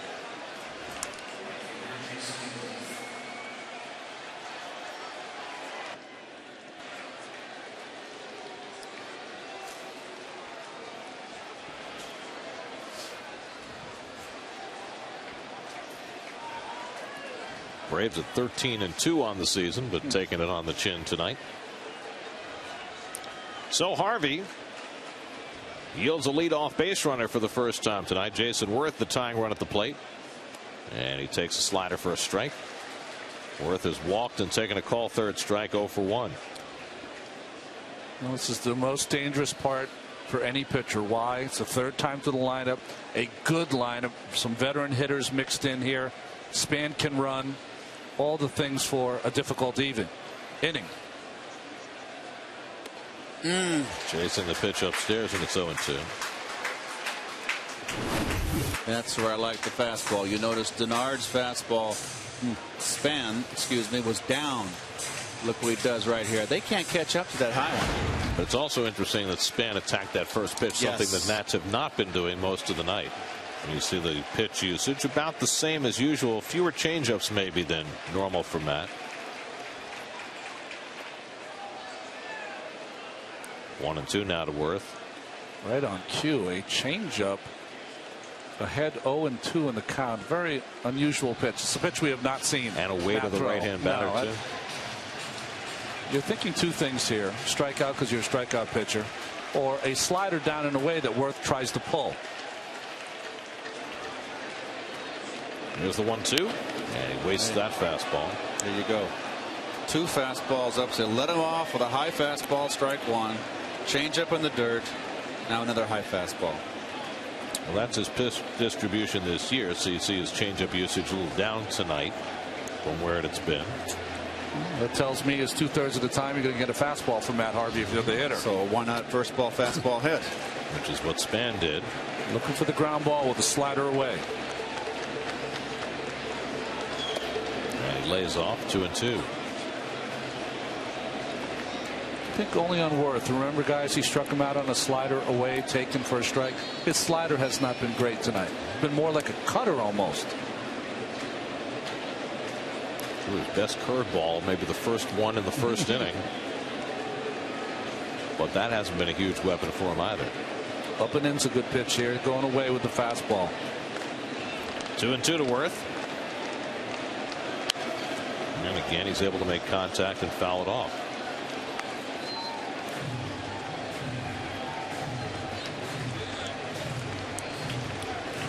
What's interesting about Worth, you say to yourself early in the count he swung through that pitch. Well, 2 strikes, veteran hitter. He shortens up a little bit. He's trying to kind of move that ball to right field if he can.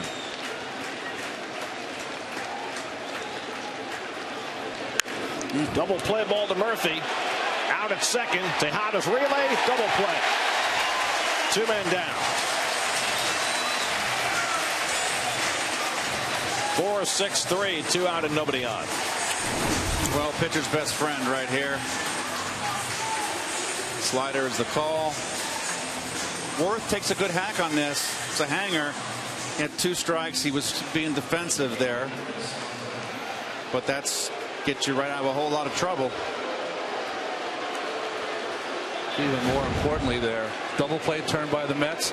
Outstanding throw with a lot on it by Tejada. It's a lot warmer than it was in Colorado.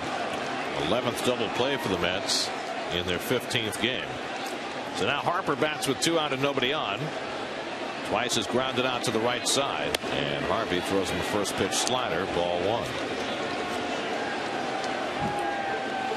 Harper now 0 for 5 against Harvey in his career. Harvey struck out 10 in 5 innings when he faced the Nats last September, but lost the game 2-0. Bounces that changeup, and it's 2-0. So interesting, he attacked Harper with fastballs that first at bat, but a little different program the last 2. No, I think he's trying to outsmart the hitters and say, hey, each time up you're going to get a different assortment. The only problem here now behind Harper. And Harper drives one to center. Valdespin coming on, reaches down to make the catch. Measuring that line drive, Valdespin picks it off to deny Harper and end the inning. Harvey gets through the top of the 6th, still with a 2-0 lead.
Home sixth inning. Ike Davis leads off. Hits the first pitch deep to left center field. Back goes Span near the wall. It's out of here. Ike Davis with an opposite field home run. For the struggling Davis, his second of the year, and it's 3-0 New York.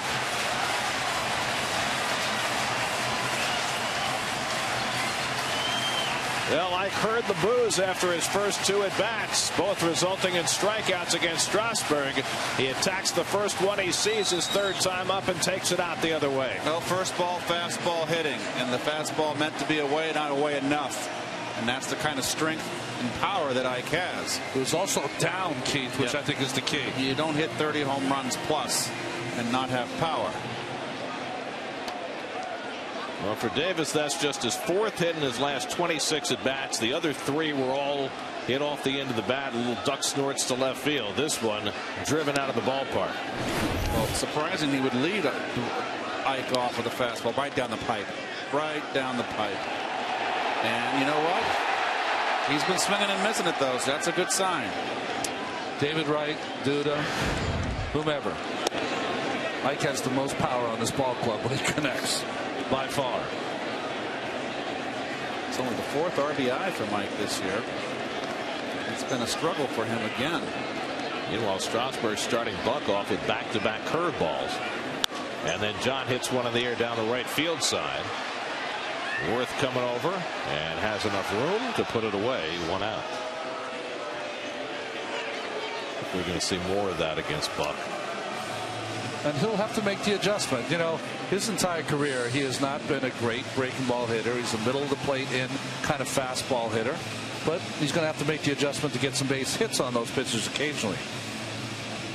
Now Duda, who's hit one deep to center that was caught and then drew a walk in the fourth. Well, the Mets have now homered in each of their 7 home games this year,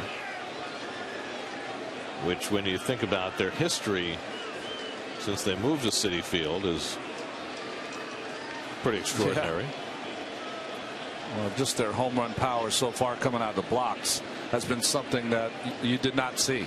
Mets started the night 5th in the National League in home runs. Davis's was their 18th of the year. And a long drive, deep right center field. Back goes Span, looking up, and it's out of here. Lucas Duda with his 4th home run of the year. Davis and now Duda taking Strasburg deep in the 6th, and it's 4-0 New York.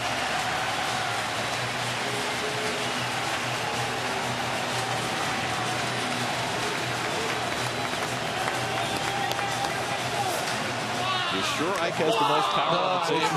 What was I saying? You know, I've had a few days off. I'm sorry. You forgot about Lucas. When he strikes them, they stay struck. Here's Marlon Byrd. And he takes a curveball for a strike. Both fastballs, both home runs. That was more belt high. But right down the middle, mistakes from Strasburg. Excuse me. Well, Strasburg had given up only 1 home run over his first 3 starts. Now he's given up 2 in a span of 3 batters.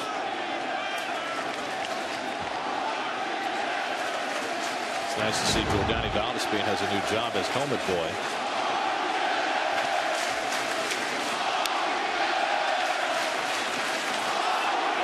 Guys, you hearing this chant right now? It's Harvey's better. Pretty creative. I want to know how they came up with that and transmitted that to everybody. Yes. To get them on the same note. It's pretty good. 1-2 to Bird. And it's in the dirt. By the way, Ike Davis taking Strasburg deep. It's the 2nd home run for Davis against Strasburg, which ties him for the most that anybody has hit against Strasburg. Dan Uggla has 2, Tyler Colvin has 2, and Ike has 2 against Strasburg. First time the Mets have hit 2 home runs in an inning this year. 2-2. And that's, check the count. I guess that's ball 4. No, Bird had the count wrong. He's going to first thinking it was ball 4, but it was only ball 3. Well, I had it wrong, but it was Marlon. Doesn't happen. That's a sheepishly come on back.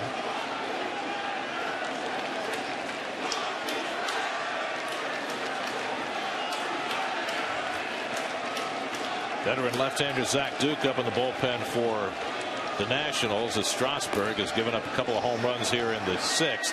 Up over 110 pitches for his 3rd straight start. And Bird goes down swinging on the curveball. He just got a piece of it to stay alive. Mets hitting their 2nd home run of the game. Log on to SNY.TV/Dwayne Reed to print out your coupon for $5 off any Gillette Mach 3 razor or cartridge, redeemable at any Dwayne Reed or Walgreens location.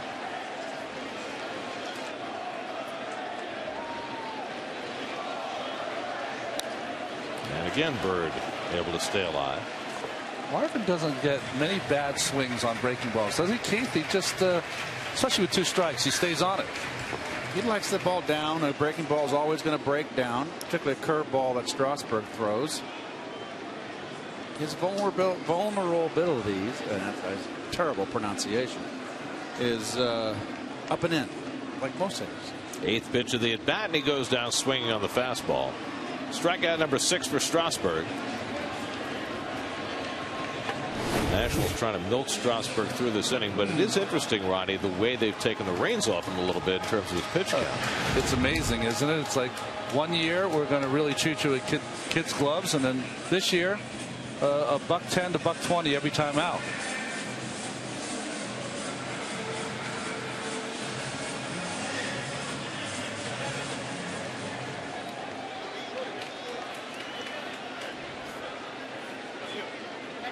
A home run of relief for Ike Davis. And Duda's back feeling a lot better tonight. There's Tejada, and he rolls one to the right side. Pitcher will have to cover. Strasburg gets there in time for the 4-1 putout. That ends the inning, but the Mets mashing against Strasburg here in the 6th. The big left-hand hitters. Davis takes one the other way. Duda out to right center. Davis and Duda make it 4-0 New York.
Wagon.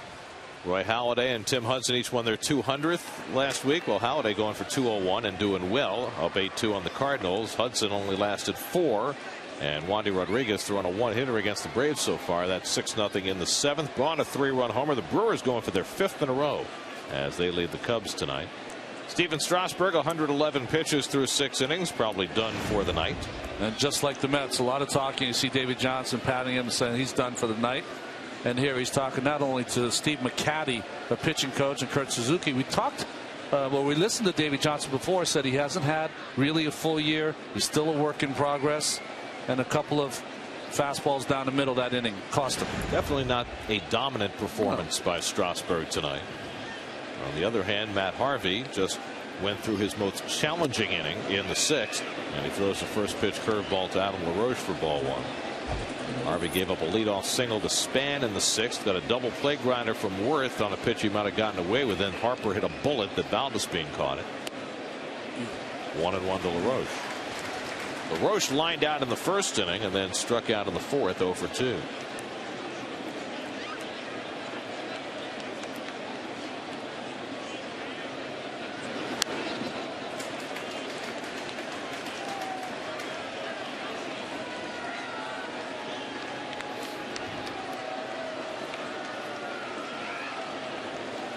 Mets 4 runs, 5 hits. The Nationals no runs and 2 hits. Ian Desmond to follow, and then Chad Tracy for the Nats in the 7th.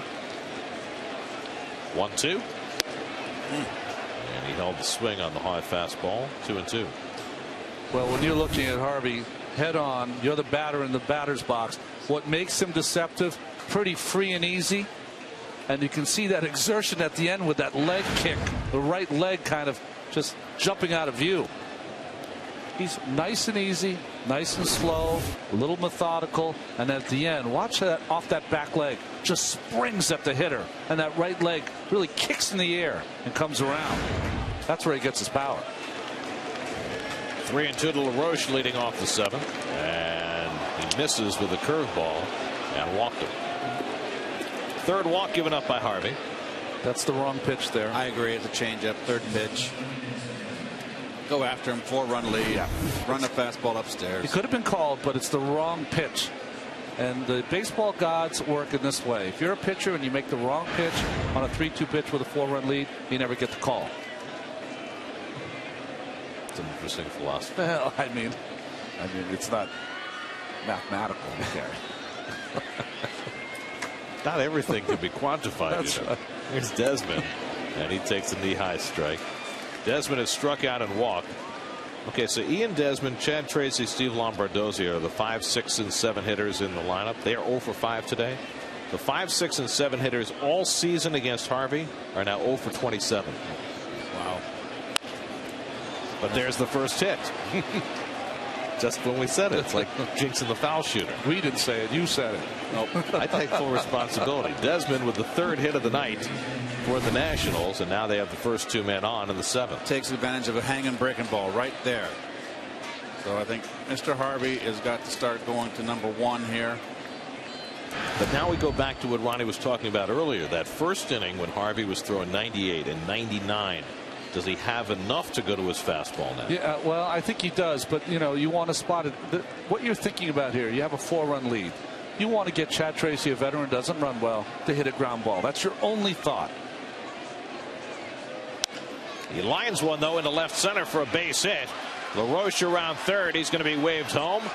So the Nationals are on the board. An RBI single for Chad Tracy cuts the Mets lead to 4-1, and it gets the tying run to the plate here in the 7th. So after Harvey muddled through the 6th, it's catching up with him a little here in the 7th. Well, again, first ball, fastball hitting, Ronnie. They've changed they wanted to take a look at him the first 2 times to the lineup, said this is not working, we got to jump on him. Dan Worthen coming out because that bullpen's going to get hot. And I said it early in the game, as you see Brandon Lyon and Scott Rice up in the bullpen. He just, to me, he exerted so much energy, and that happens for a young pitcher in a big game. That how much do you have in the tank? He has less than he's had in his first 3 starts. I just think right now Worthen, A, is just going out to give him a little breather. B, giving that bullpen a little time to get loose. They got 2 guys up there down that bullpen. Those 2 home runs now are loom large. So now it's Lombardozzi, the number 7 hitter. It's fouled out to 3rd, flied out to left.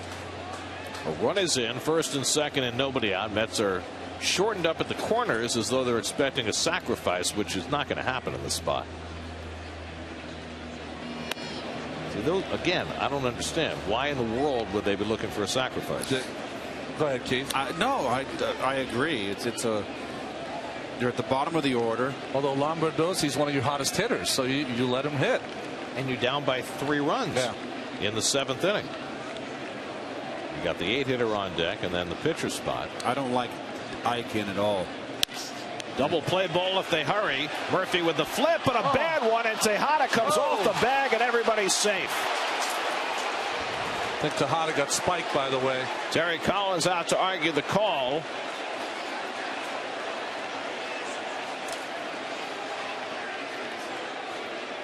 Mark Carlson, the second base umpire, saying that Tejada did not get the base.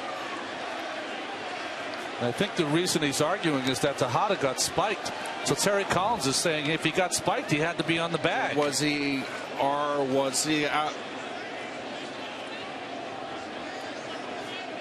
Was he saying he was out of the baseline? No, there's no way here. Very bad flip there. No, that's clean. You can't. You can't foresee that. Looked like Tracy rolled over his ankle as he came by.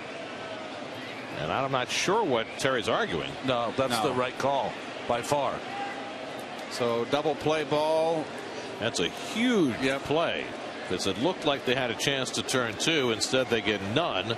The error on Murphy on the bad throw loads the bases with nobody out. And that's why I hate that backhanded shuffle to the shortstop. That's a play that you underhand walk that ball to Tejada and you've got two. I understand that they like that play. I don't. It's the 12th error the Mets have made this year in 15. This is the 15th ball game. So now the tying runs are on base with nobody out. Kurt Suzuki, who already has a couple of home runs this year, and he takes a strike. Roger Bernardina is on deck to pinch hit. Desmond is on third. Tracy at second. Lombardozzi at first. A run is in. Nobody out. A single, a walk, two singles, and an error, putting Harvey in jeopardy here in the seventh.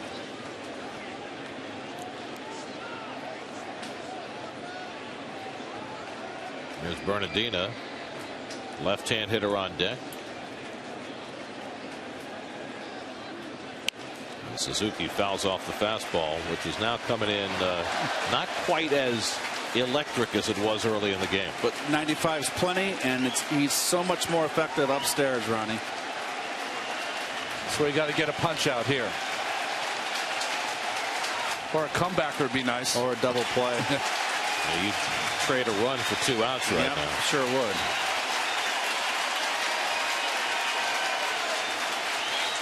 Oh, 2. Fouled off the slider, and Suzuki's still in there. He's starting to hang that breaking ball, and you can see the expression on his face. He knew he hung it and got away with one. This is when I think you got to go. You still got the 95-mile-an-hour gas attack. You got to go to it. Did you see that big breath he took? That's pitching on fumes. That's the first sign. Now the question is, can he pitch through it?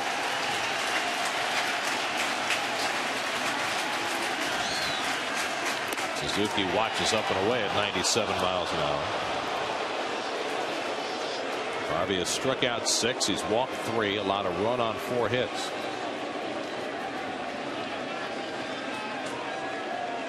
Desmond, Tracy, and Lombardozzi, the base runners.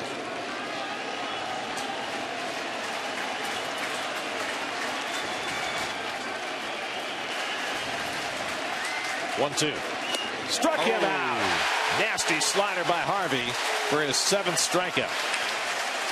That's the first down of the inning. Or how do you measure a pitcher, especially when he's young? When he's in trouble, can he come up with the goods? His best slider all night on his 98th pitch in the 7th inning. Not out of the woods yet. Veteran Roger Bernardina will be the pinch hitter. Bernardina looking for his first hit of the season. 0 for 13 to begin the year, and he comes up in a huge spot with the tying runs on base and 1 out.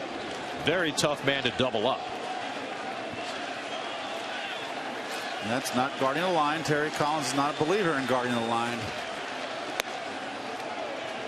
And he lays off the fastball, ball 1. To me, it always seems like Roger Bernardina does some damage against the Mets, doesn't he? He has. Do you find it interesting, or maybe not, because you watch the bullpen in Colorado, that not even thinking of going lefty-lefty against Bernardina?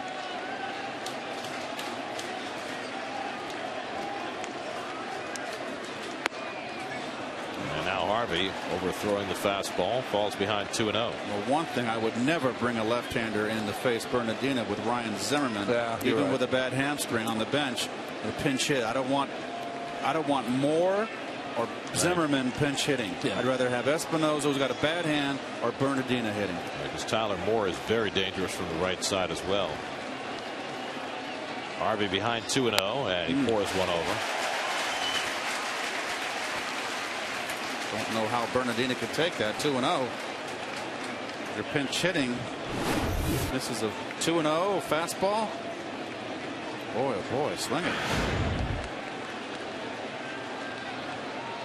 Now on 2-1, Bernardino pops one up. Let's see if it stays in play. It should for Buck. 2 out. A huge out for Matt Harvey. So after striking out Suzuki, he gets the foul pop from Bernardino, and now there are 2 away. Well, he challenged him here. He's behind him. He challenged him. His ball almost cut a little bit inside and jammed Bernardino. And we don't see very many pop-ups to the catcher here at Citi Field. He still has to get through Denard Span, who jumped on a first pitch fastball his last time up and rifled a base hit to center. That was only the second hit against Harvey.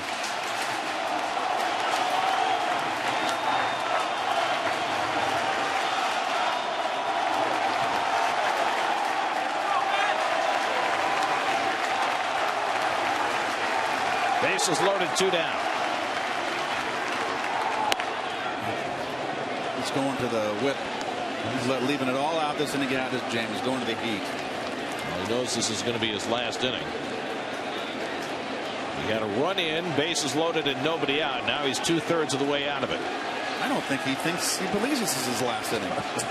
He's trying to get out of this jam, get a W.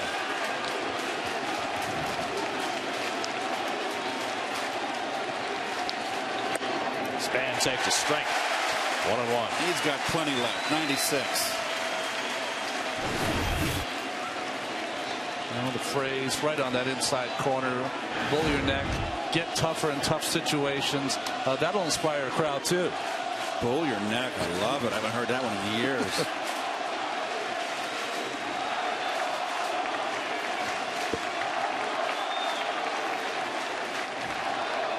One.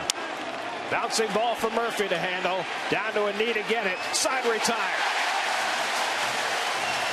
Matt Harvey does heavy lifting to get himself out of the top of the 7th with only 1 run scoring. Masterful by Harvey. 4-1 New York at the 7th inning stretch. Show me something.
and he finished it with guts. A tremendous 7 innings for Matt Harvey, and he leaves with a 4-1 lead. And you know, he's had all these almost perfect kind of starts all season long. I was more impressed with that inning right there.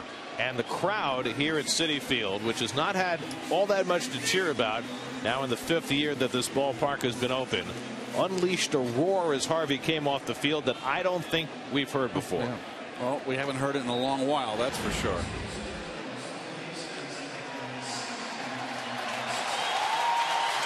We're just announcing to the crowd the fact that the Boston police have apprehended the second suspect in the Boston Marathon bombings, and we are all thrilled to hear that. Zach Duke is on to pitch in relief of Steven Strasburg as the USA chants rain down from the crowd. Justin Turner pinch hitting for Harvey.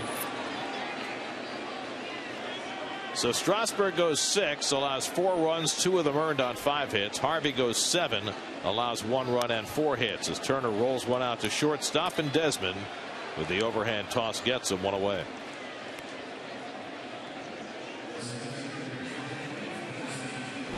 This is what it sounded like.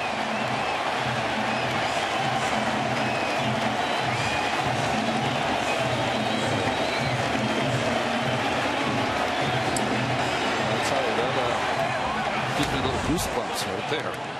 Well, he's becoming a beloved figure in an awful hurry.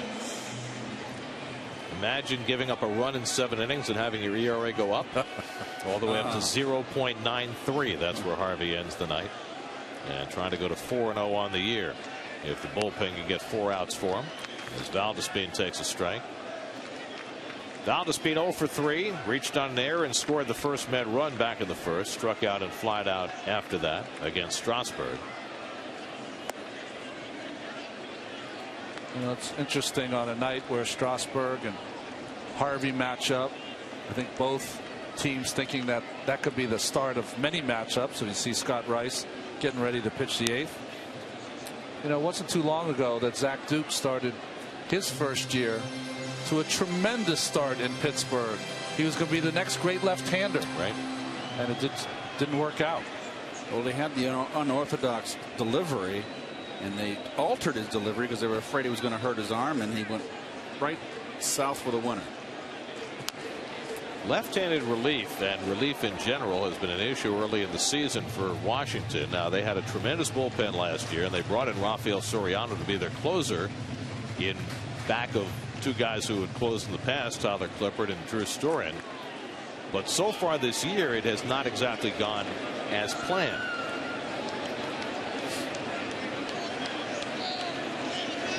Valdespin hooks one down to first, and the Gold Glover LaRoche makes the play.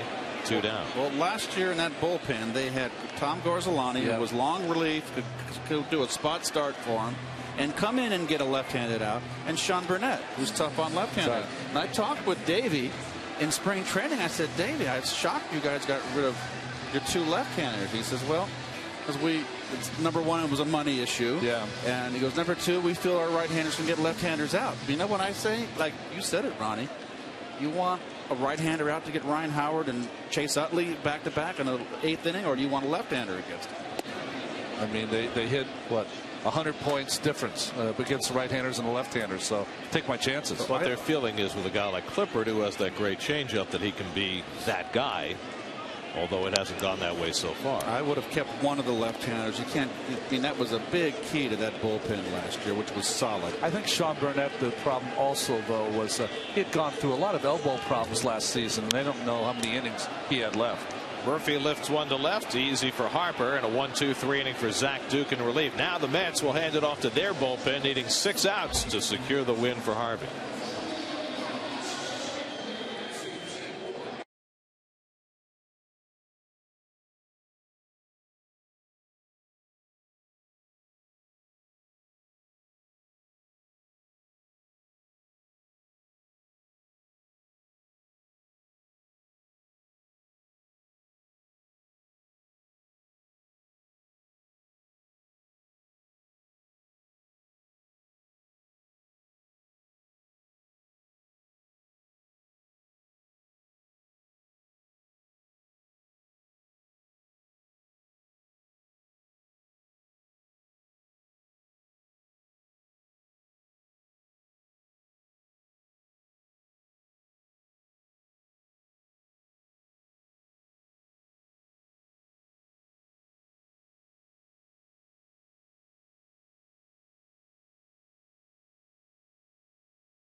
Makes the start tomorrow afternoon against Gio Gonzalez, and then Dylan G trying to find his range goes against the vastly underrated Jordan Zimmerman on Sunday afternoon in the final game of the series. Well, Matt Harvey did his job for 7 innings. Now he'll entrust it to the bullpen, which had an awful time of it in Colorado. Scott Rice will come on to pitch. Well, Scott Rice came in to face the left-hander. Carlos Gonzalez gave up a base hit. He's going to face Worth and then the 2 left-handers. The only problem, if I had to circle anything, are the walks. 5 more walks than strikeouts. 9th appearance for Rice, tops on the staff. Time for our AT&T trivia question. Since 1980, only 3 National League pitchers with 200 or more strikeouts in their rookie season. Well, we know one. So who are the other 2? 1980. I've got one. You got one of the other 2 because we know the one's here. When was George a rookie? Oh, yeah. That would have been 88. Was he a rookie in 88? No, because he didn't win Rookie of the Year. City, right? Yeah, Kansas City, and then a little time in 87. By the way, and we have not mentioned this at all, but I've had enough people ask me over the last few weeks. Matt Harvey is not a rookie. Yeah. Just to make it clear to everybody, he pitched too many innings last year to be eligible for Rookie of the Year, because otherwise he might win it by acclamation right now. He had 10 starts and almost led the team last year. Exactly right. Jason Worth is 0 for 2 and a walk. Grounded into a double play in the 6th inning against Harvey.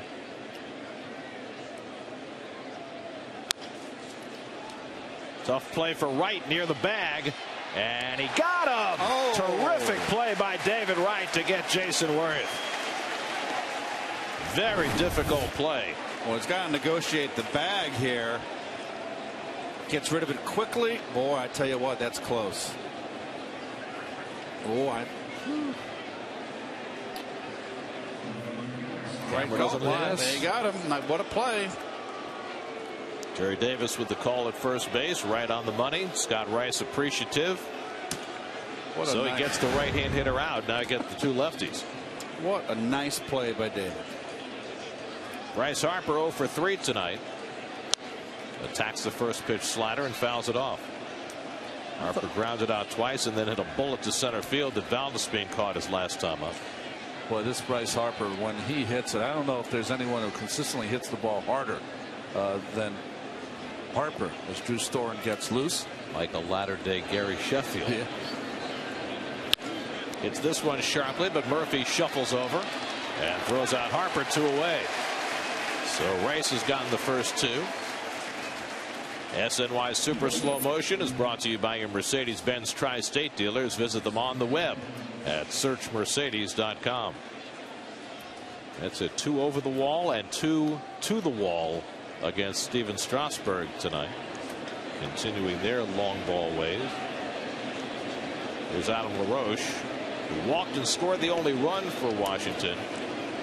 There will be 2 lasting innings of this game for Matt Harvey after his stint tonight. The first one where he came out throwing 98, 99 miles an hour.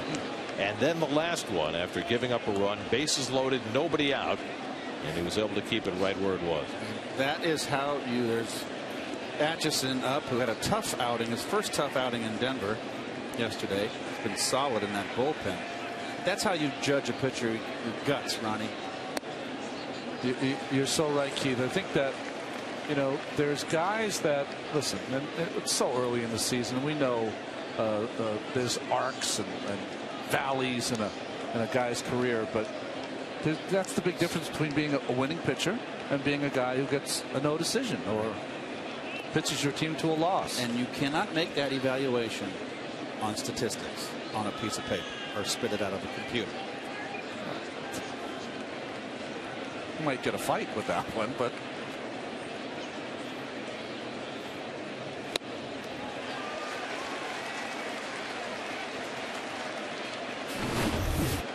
nice inning so far. 1 out away from a beautiful hold here for Rice, and this is a legitimate hold. So the statistic I don't really category I don't really care about. I was going to say that's the first time I've heard you use that. And Rice strikes out LaRoche. 1, 2, 3 inning for Scott Rice. Couple of grounders and a strikeout. Still 4-1 New York. How about our boy Rice?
Let's hurry up and finish this game, boys. Let's answer our AT&T trivia question. 3 National League pitchers with 200 or more strikeouts in their rookie season. We know about Doc, Hideo Nomo, and Kerry Wood, yes, the other 2. Yep. Of course, Wood had a 20 strikeout game in his 5th big league start. Drew Storen will pitch the bottom of the 8th for the Nats. My guess was Valenzuela, but I'm sure he didn't pitch enough innings because he can't play. A shortened season in 81. Right. It was a strike year. That's Otherwise, right. he would have had it too. Well, Drew Storen. Now, I'm always interested to see young pitchers who've been closers and now have a different role to see what kind of year they've had. He's had an indifferent start. David Wright leads off. David's 0 for 3 tonight. And he drives one to center field. Span chasing back, and he can't get it. And David has a lot of room to run. He heads for third, and he'll have 3 bases easily. Second triple of the year for David Wright. Boy, Span got a late break on this ball. I don't understand why. He didn't break late. He kind of stutter stepped there, and that's the difference. That cost him. Take him to dinner, David. So Span, who was able to get back and catch a couple of balls against the wall earlier in the game. This time not as fortunate against Wright. Let's lead the league in triples, by the way. Well, this has been a bullpen of the Nationals that has really struggled. They've got an ERA of over 5 coming into this game. Infield in for Ike Davis, who homered his last time up on the first pitch in the 6th inning. And he takes wide from Storen. And, you know, you mentioned Storen going into a new role, Ronnie. The other thing is he has to bounce back from the intense disappointment of the way his season ended last year in that final game against the Cardinals. I mean, it was like a slow death watching him pitch and not having the ability to throw a strike. It was just that game, Gonzalez's game, they had gotten off to what, a 6-0 lead? Gonzalez gave back half of it. That's when he couldn't throw strikes in the 5th. And then Storen had the meltdown in the 9th. They can certainly have a carryover effect to the next year. You know, we talked about the Mets after the 07 season, and you know how you survive the next year after you've given away a playoff berth. But you know, for an individual, sometimes it can be even harder. You know, the tragic case of Donnie Moore is the one that everybody goes back to, and blowing that lead for the Angels back in '86 against the Red Sox and Dave Henderson. Popped up in foul ground. Tracy over, and doesn't quite have enough room.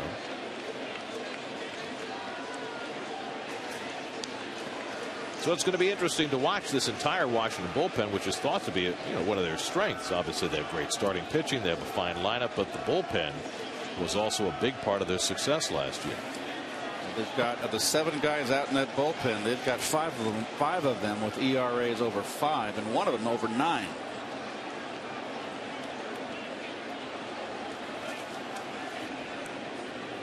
Two and two with the infield in.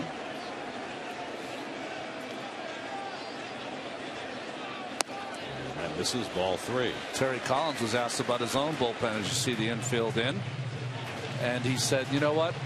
They had a good ERA going into Colorado. I'm going to pretend I didn't see it and give them another shot. And the Mets bullpen starting the night with a 5.52 ERA after giving up 18 runs in Colorado.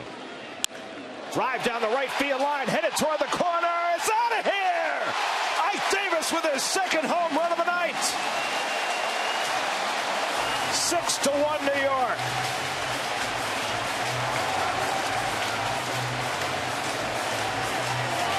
Well, Ike started the 6th inning tonight with only 1 home run for the year.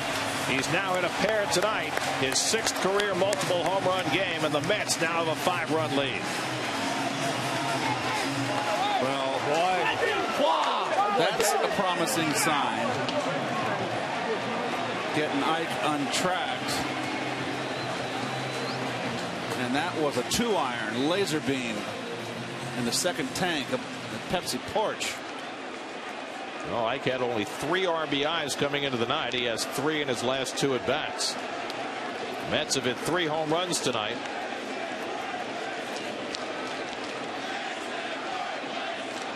And now John Buck takes a curveball for a strike. Fastball. Not out enough. And Ike lets go with that one hand. And I've never seen a guy that lets go with one hand hit it so hard and far.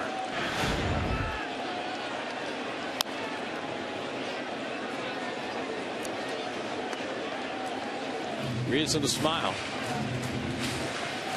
Yeah, well, he doesn't want a repeat of last year. Again, guys, add-on runs so important, and the offense of the Mets keeps clicking through these 15 games. Well, the add-on runs help take the bullpen out of play. It's one of the things that has characterized the Mets in this early season when they've had success is Buck goes down swinging for the first out. When they've won, they've tended to win lopsided. The Mets have now scored 89 runs in their first 15 games. They had 84 coming into the night, which is the most they had ever scored in the first 14 games of any season. And also one of the reasons why Bobby Parnell, who's pitched well, only has 1 save.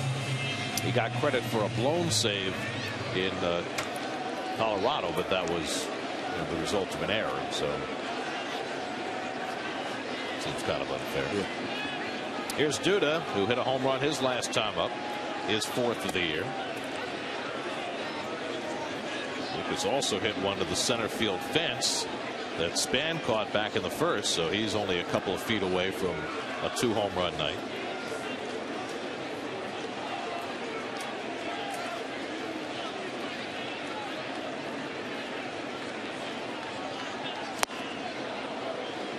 Off-speed pitch by Storen, and it's 0-2. Earlier this year, off Clayton Richard, I believe, the Duda Ike Davis tandem had a couple of home runs in that game.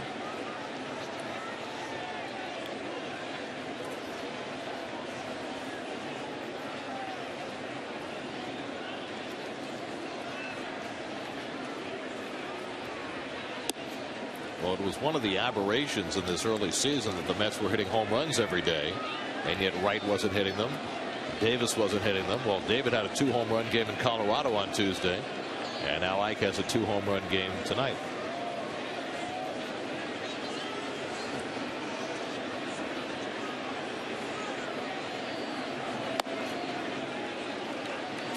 Because he's done a great job laying off tough pitches. He has a terrific eye at the plate, and he's been swinging a much more aggressive at bat.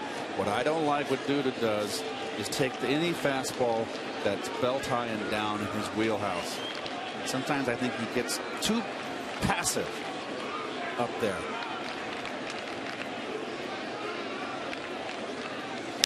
Not passive. Deep to center. Span back. Warning track near the wall. It's out of here. Second of the night for Lucas Duda. Davis with a pair. Duda with a pair. And it's 7-1 New York.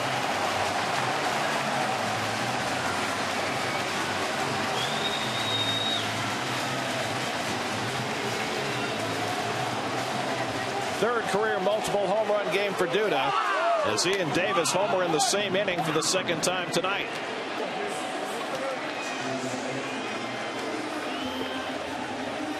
Number 5.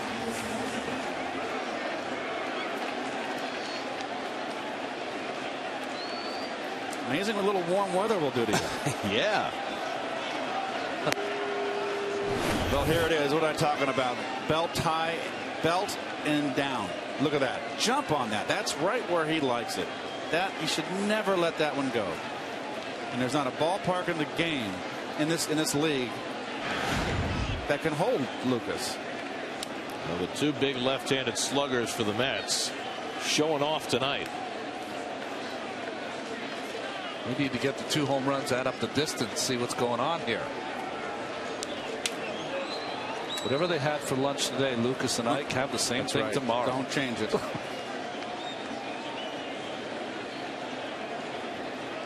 All they need to do is be put in an ice box for a week and then get thawed out. All's well. Bird gets tied up, and he stopped the swing in time. 1-2. Well, there's the contact. Look at that. He's got that low ball swing like all left-handers, right on it. That's his wheelhouse.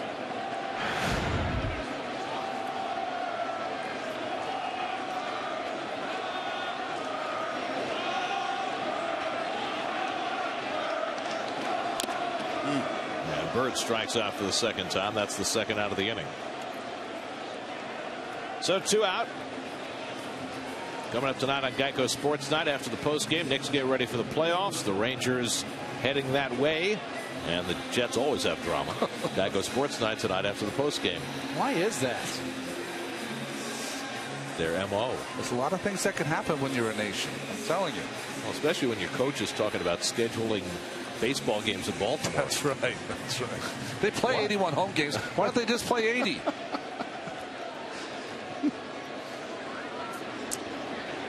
Here's Tejada, who's 0 for 3.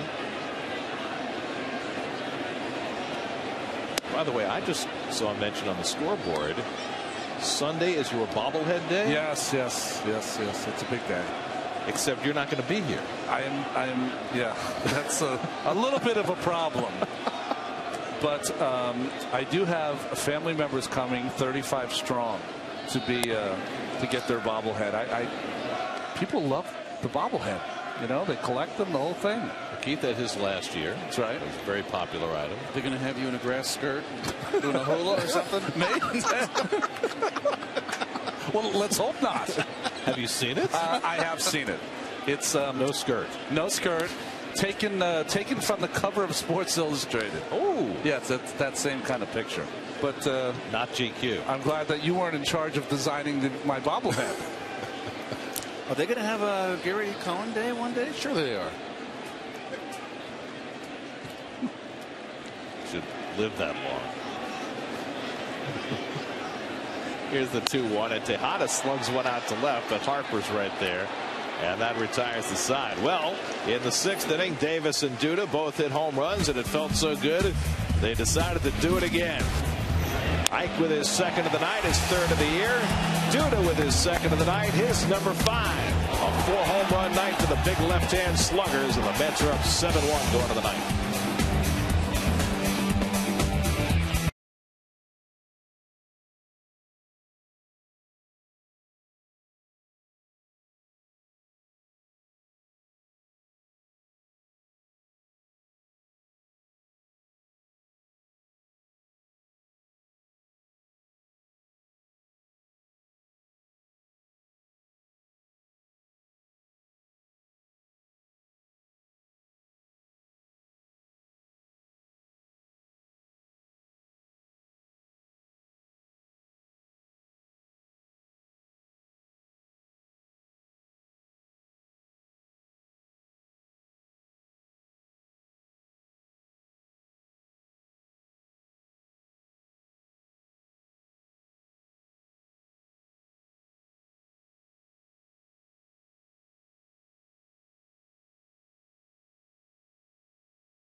Changes for the Mets as we go to the ninth. Jordani Valdespin moves from center field to left field. Kirk Neuenhuis in to play center, and Bobby Parnell on to try and finish it off. 7-1 New York. Ian Desmond leads off in the ninth and takes a fastball for a strike. Well, it's interesting when you have Bobby Parnell come in here and pitch the ninth, and he's not the hardest throw the Mets had tonight. 92 miles an hour in that first fastball. Matt Harvey went 7, allowed a run on 4 hits, walked 3, and struck out 7. In line for his 4th win without a loss to begin the season, and a 0.93 ERA to go with it. And as the performances like that continue to pile up, the hype machine will continue to grow, not just on a local level but on a national level. And I thought it was interesting listening to Terry Collins' comments about that before the game, because a lot of times with a young player like a Matt Harvey, and we've seen it happen elsewhere, you try and mute the hype a little bit, just kind of try and tone it down, don't get too caught up in it. And Terry said, hey, we've got somebody special, we're proud of it, and if the hype machine grows, bring it on. And part of that is about knowing who your player is and his ability to handle that. 1964, the last time they had an all-star game in Flushing. I'm sure if you were a player in the Mets, that's your goal. Maybe Matt Harvey's goal. I mean, I compare it to when Doc came up and there was an attempt to shield him from the media, but Doc was 19. Yeah. Matt is a very mature 24, and I think that makes a huge difference. And I think he wants everything that goes along with it, you know.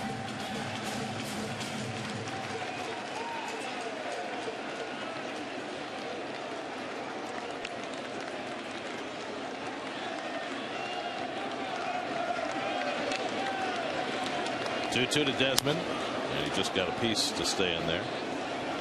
Desmond had one of the 4 hits against Harvey tonight. Scott Rice worked a 1-2-3-8. Nice job by Scott.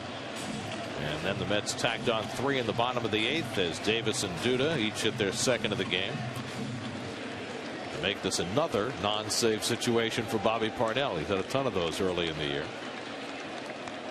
2-2. And Desmond drives one to center, and Neuenhuis ranges over and has to reach up to snag it. 1 away. Well, he just broke in first and makes the recovery there nicely. It's been a big night in the ballpark. Let's go to Kevin Burkharder's report, is brought to you by Time Warner Cable. Kevin? You know, hopefully it came across on television, Gary, for those not here, but tonight, atmosphere outstanding. I mean, the rhythmic clapping on 2 strikes from the get-go, people in their seats early. I even noticed this after the pregame show tonight, walking around, there was a buzz, and it carried on throughout the game. You know, I think about the times here at Citi Field in its short existence. You know, R.A. Dickey starts second half last year, certainly had some steam, and the last start he made to win 20 was a huge crowd, and they were into it. The no-hitter clearly, but you know, more so the last 2 innings or so. It wasn't necessarily the beginning of that game. I think tonight's the best atmosphere Mets fans have had since 2008. That was the Santana torn meniscus game, second to last game of the year. I mean, this was electric tonight. Curious to see the next Matt Harvey start, how that one pans out. Ground ball toward the middle, and Murphy with a diving knockdown. Does he have time? He does! Tremendous play by Murphy to get Chad Tracy for the 2nd out.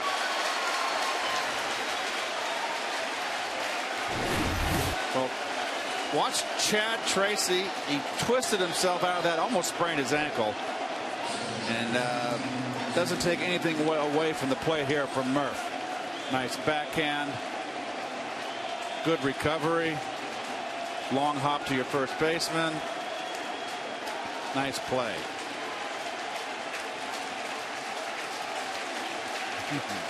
Parnell appreciative. Nats down to their final out. Lombardozzi, a late swing foul. Lombardozzi 0 for 3, reached on Murphy's error in the 7th that created the toughest spot of the night for Matt Harvey, who then struck out Suzuki, got Bernardino on a foul pop, and got Span to ground out to finish his stint in fine fashion. Ball and a strike to Lombardozzi. Our next game on SNY will be Tuesday night, the opener of the series with the Dodgers. Our coverage begins Tuesday at 6 o'clock. We'll be back with you on Pix 11 on Sunday afternoon for the final game of this series at 1. Late swing, 1-2.